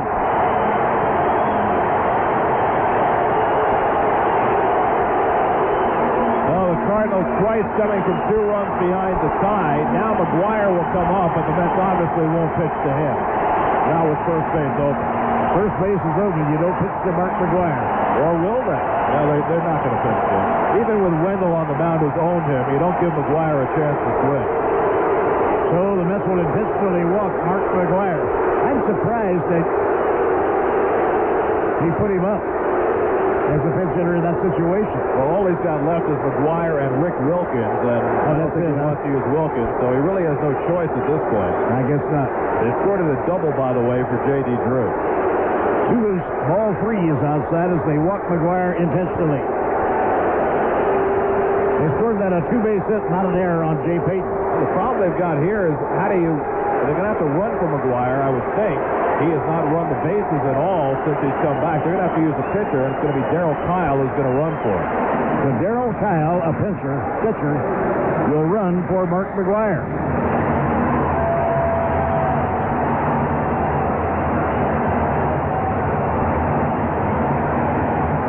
So now the Cardinals, who have rallied to tie the game up at 5-5, have runners on first and second. 2 men away.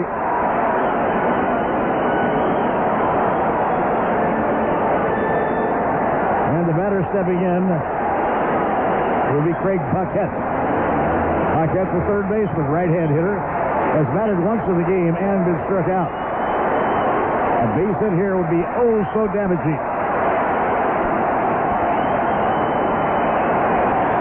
Now Turk Wendell is ready to work. And the pitch to Paquette. Swung on and missed, strike 1. What a big hit for J.D. Drew. Pinch hitting. He doubles into right center field to drive in the tying run. Well, it all began with the walk by John Franco to the light-hitting Carlos Hernandez. That really hurt and set the stage for this big inning. Yeah, it really hurt. So now it's a tie game, 5-5. We're in the last of the 8th inning. The pitch by Turk Wendell, breaking ball inside. 1 ball, 1 strike to Craig Paquette. Paquette hitting on the 9th spot in the batting order. Fernando Vina is the on-deck batter. And Dennis Cook is up in the bullpen getting ready for him. What a finish to this ball game. Turk Wendell takes his time, sizing up the situation. Now the pitch to Craig Paquette. It is swung on and is popped foul back into the crowd and out of play. So it's out of play, 1 ball, 2 strikes. Well, the Cardinals have certainly taken advantage of their opportunities a little bit better in this ball game. You figured you weren't going to hold them down for long. Mets bullpen had been almost flawless against the Giants except for that J.T. Snow home run. But now running into problems here in the 8th inning. Mike Timlin is warming up in the Cardinal bullpen. The count is 1 ball and 2 strikes on Craig Paquette. Did not start the game, came in later at third base. Turk Wendell around with the arm, and he misses inside, ball 3. I'll check the count, 2 balls and 2 strikes.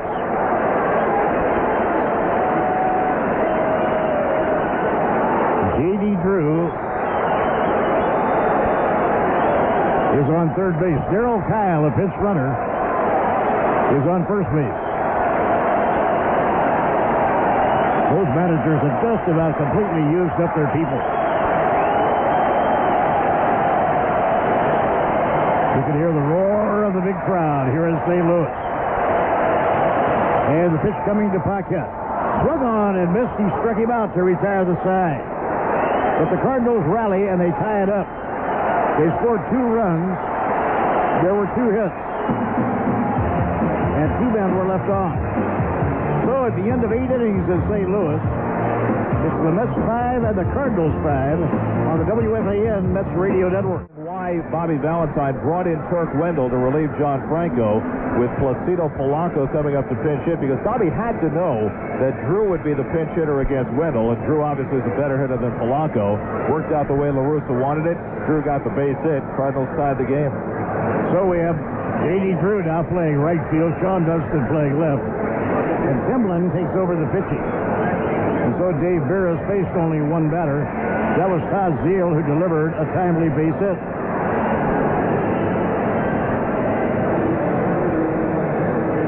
Todd Zeal, the only batter to face Dave Veras. He got a base hit to drive in the tying run. So it's 5-5 now as we go to the ninth inning. And on to pitch for the St. Louis Cardinals, veteran right-hander Mike Timlin.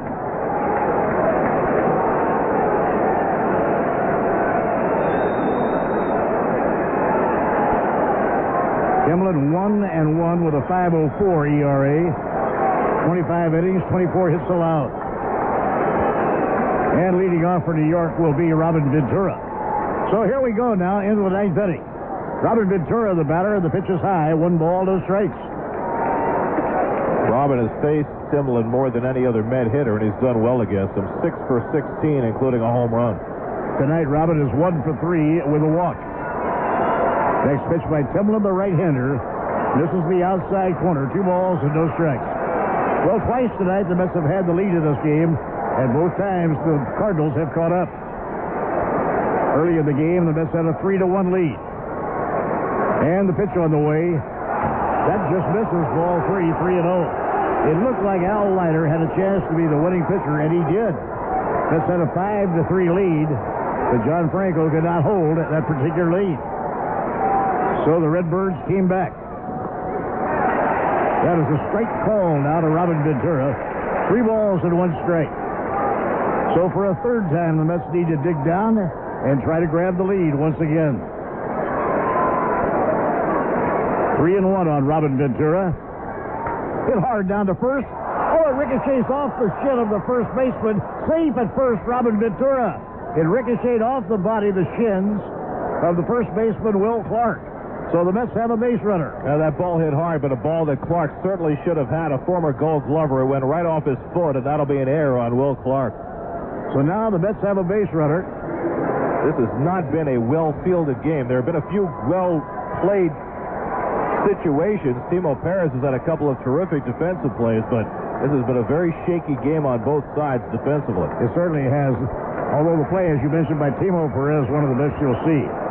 Now the hitter is Vinny Agbayani. Vinny with a double in 4 times at bat.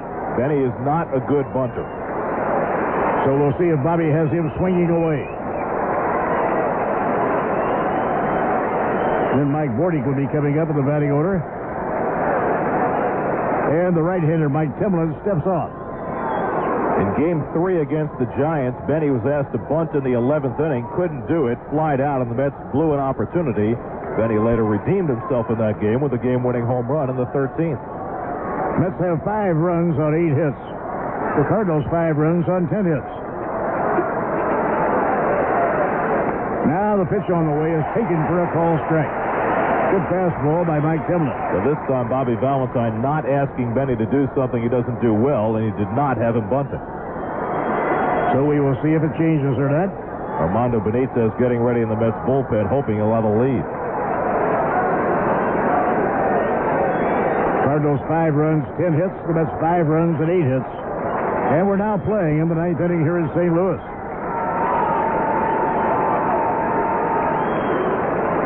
Robin Ventura is the base runner. Robin not too fast. Takes a short lead at first base. And he bunts down the first base line.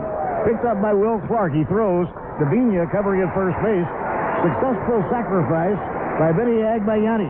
So Bobby did make a change. Went to the bunt play. How about that? Not only changing up, but a perfect bunt by Agbayani. You couldn't roll it out there any better. So Benny this time gets it done with the bunt. Now the Mets need a base hit to grab the lead.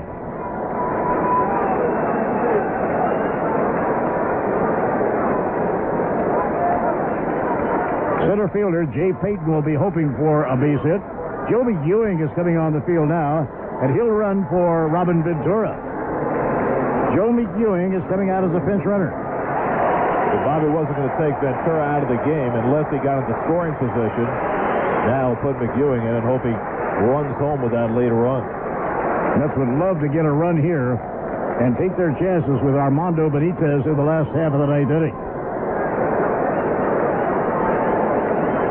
We have a meeting at the mound right now. Carlos Hernandez talking with his pitcher, tall right-hander Mike Timlin, former Baltimore Oriole. Well, Tony La Russa had to go to his bullpen very early in this game. A great long relief out of Britt Reams, but the Mets still were able to take a lead against Matt Morris. Reams was terrific. He worked 4 1/3. Gave up 1 run.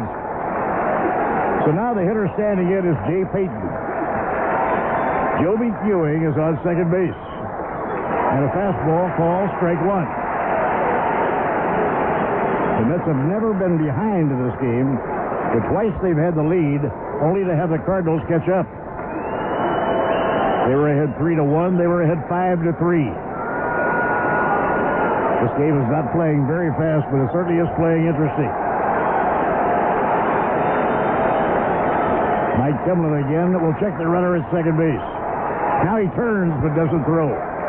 Spun around, looked at second, no throw.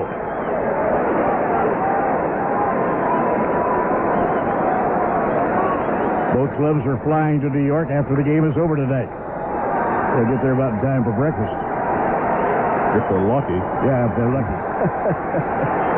Put the coffee on the stove. And the pitch on the way. Swung on and squibbed foul off to the right. So a 2-strike count on Jay Payton.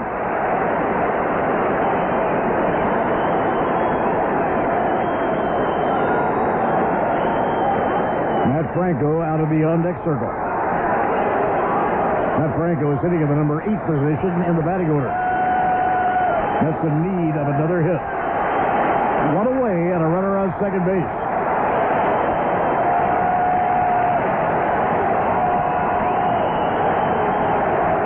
Most of the crowd standing and cheering right now, trying to give encouragement to Mike Timlin. Timlin, a veteran right-hander. Here's the pitch. Way inside. That almost nicked Jay Payton. Just got his leg out of the way of it. 1 ball and 2 strikes. Cookie Rojas and Mookie Wilson man the coaching lines.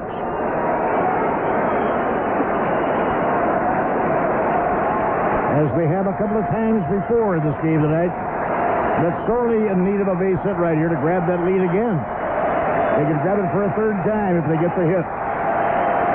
Pickoff play, throw to second, not in time. Getting back to the bag, Joe McEwing. McEwing is in as a pinch runner for Robin Ventura. And McEwing probably will stay on and play third base.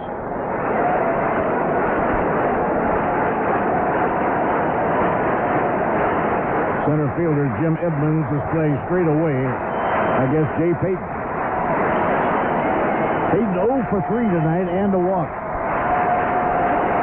Now the pitch on the way. Foul ball down the right field line. That'll go back into the crowd, out of play. Payton has had a wonderful rookie year for the New York Mets after missing almost 4 years with injuries. He is so happy to be injury-free this year, and he's enjoying every moment of it. Now, with most of the crowd standing, stomping their feet in place. The count 1-2 on Jay Payton. Slammed foul down the right field line. That'll wind up back in the crowd. Well, Jay's wasted away a couple of pretty good pitches, last 2 pitches. First a slider, then a fastball, both away from Mike Timlin. Timlin, a very hard thrower. He threw that last one 93. He can get it up around 95, 96 at times. But Payton waiting for a pitch out over the plate and wasting away the ones he doesn't like. Boy, the Mets would settle for anything right here. A broken bat bloop would be just fine. They want to try and get Joe McEwing home from second. 1 man away. Now the pitch. Line drive hit towards short center field. Base hit. McEwing around third. The ball bobbled by the center fielder. McEwing will score. Jay Payton trying to go to third. He's on his way. He slides, and he's safe at third base.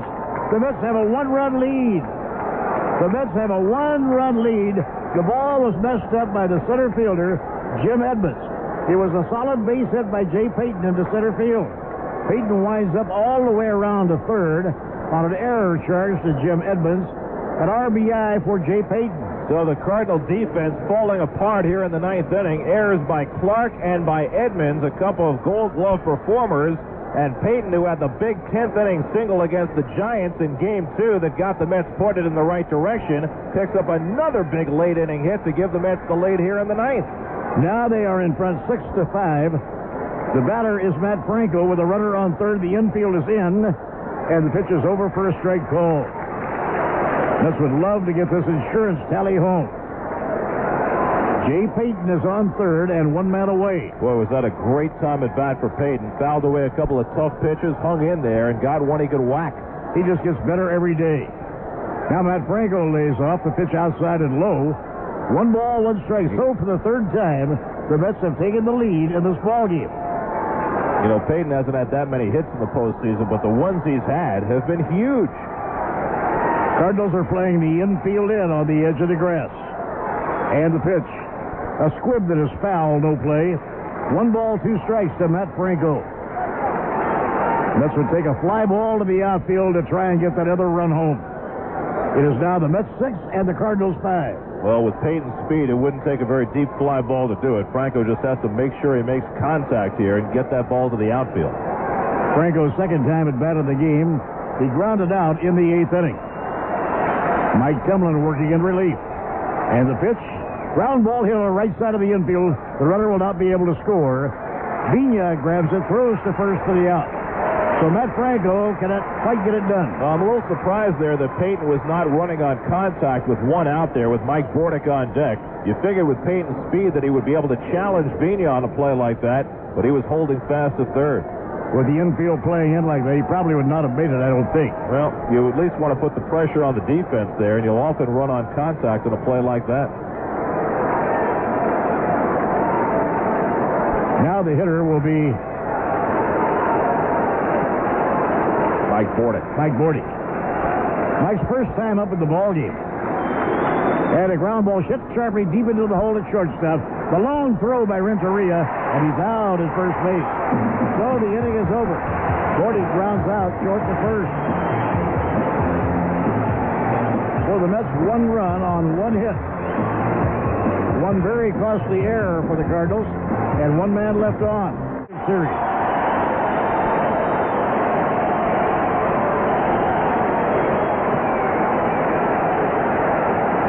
Fernando Vigna standing in, and Armando Benitez is ready to try and get him out. Fernando 1 for 4 this evening, and the pitch. And the fastball misses. That evens the count at 1 ball and 1 strike. So it's 1-1 on Fernando Vigna. Edgar Renteria will be the next hitter. He's had a huge night. Checked on his swing just in time to stop it. No, it caught the corner. 2-1 the count. Benitez threw 21 pitches last night. Bobby Valentine used him with a 6-run lead, and he gave up a couple of unearned runs in the ninth. Yeah, he had some shabby fielding in the outfield behind him last night. And the pitch is swung on and popped foul. That'll carry back into the crowd and out of play. Armando's looking for his first save of this postseason. He had the bad time of it in San Francisco on the JT Snow home run. He had 1 save for the Mets in the postseason last year. Boy, this has been a very poorly defended game. Oh, it has been. The game has been very ragged in a lot of ways. Timo Perez, the defensive star, but everybody else has had some very bad moments. 3 times the Mets have had to take the lead in this ballgame. Vigna is the hitter waiting, and the pitch. Fastball outside, 3-2. So Armando's going to have to be very careful. 3-2. See the all-new 2001 Sebring sedan at your local Chrysler dealer. count 3-2 on the leadoff batter.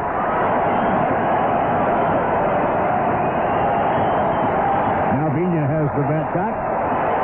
And the pitch is swung on. High fly ball. Shallow center field. Jay Payton will be standing under it when it comes down, and he makes the catch. One man away in the last half of the ninth inning. So one down. That'll bring up Edgar Renteria. He's had a muster today. Renteria is 3 for 4. Has stolen 3 bases. Has knocked in a run. He's done everything. And made one terrific play in the field. So Benitez is trying to save this one.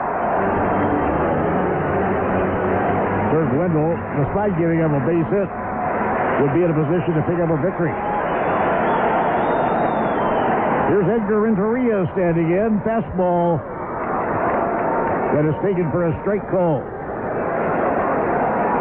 The plate umpire tonight is Tim Nishida.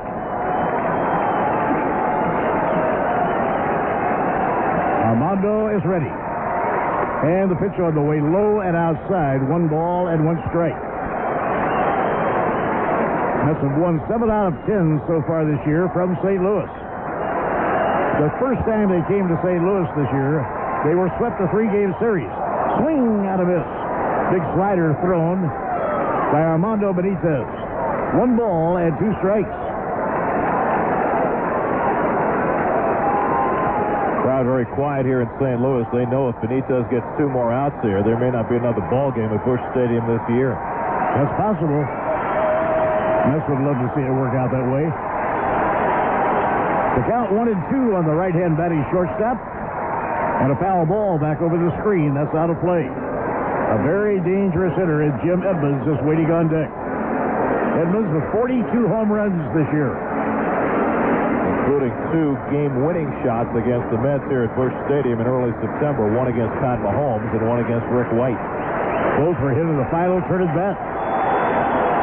Now the 1-2 pitch by Armando, and the bat flies out of his hands. A fly ball into shallow right center. Coming in, Jay Payton. Payton is there, and he makes the catch. The bat flew out of his hands. That went beyond second base. The ball went into shallow right center field, and Jay Payton made the catch. Now 2 outs and nobody on. Last half of the 9th inning. 6-5, Mets lead St. Louis. Jim Edmonds is hitless in 4 times at bat. Mets were holding him in check last night, and he hit a ball all the way to the fence in deep left center field that Vinny Agbayani went back against the wall to grab. Now Armando hoping to get 1 huge out right here. If he can retire Edmonds, this game is history. And the pitch. Fastball outside. 1 ball and no strikes. What an interesting game this has been. It's been a little ragged around the edges, but it certainly has kept your attention. And the pitch. Low inside. Ball 2. 2 balls, no strikes. Where else can you get 4 hours of excitement like this? It's a bargain at any price. Carlos Hernandez is the on-deck batter. There's only 1 player left in that St. Louis dugout, and that's Rick Wilkins, their 3rd catcher. They can't afford to use him. They might have to in desperation. Benitez behind on the count. The 2-0 pitch. Ball 3. He missed high. I wonder if he's not worrying about walking him. I don't think he'd be too worried now with Carlos Hernandez on deck. That's what I was thinking. He figures if he walks him, he's got the next guy to work on. The 3-0 pitch. And it's down the middle for a call strike. 3 balls and 1 strike. Here's a guy who had 42 home runs this year. You don't like to throw him right down the middle of him. So now the count is 3-1 on Jim Edmonds, the center fielder. MVP candidate. Left-hand hitter. Armando in the stretch. Now the pitch. He walked him. He'll have to get Carlos Hernandez. So Carlos Hernandez, for a number of years, the backup catcher to the Dodgers. He was a backup catcher to Mike Piazza. Rick Wilkins, the 3rd catcher, is a left-hand batter. I half thought that they might use Wilkins here, but they'll stick with Hernandez, the right-hand hitter. Wilkins has not been seeing very much of any kind of action of late. So now here is a hitter that Armando really needs to go to work on and get out. Fastball outside, 1 ball and no strikes. Well, the miss for the Mets in the 8th inning began when Franco walked Hernandez. Benitez has got to come right after this guy with Will Clark on deck. Absolutely. 1 ball and no strikes to Carlos Hernandez. The catcher, a right-hand batter, swing and a miss. 1 ball and 1 strike. That, I presume, was his home run cut.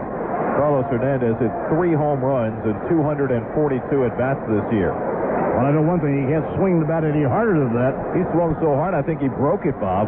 Yeah, I guess so. He's headed toward the dugout. How often do you see a guy break a bat on a swing and a miss? I've seen guys break their arms doing that. Remember Craig Swan, who pitched for the New York Mets? Broke his arm. Just throwing a pitch. That happened to Dave Trevecki. Yeah, it did. You're right. Tony Saunders. Saunders had it happen to him twice. So did Trevecki. Now here is Carlos Hernandez getting back into the batter's box.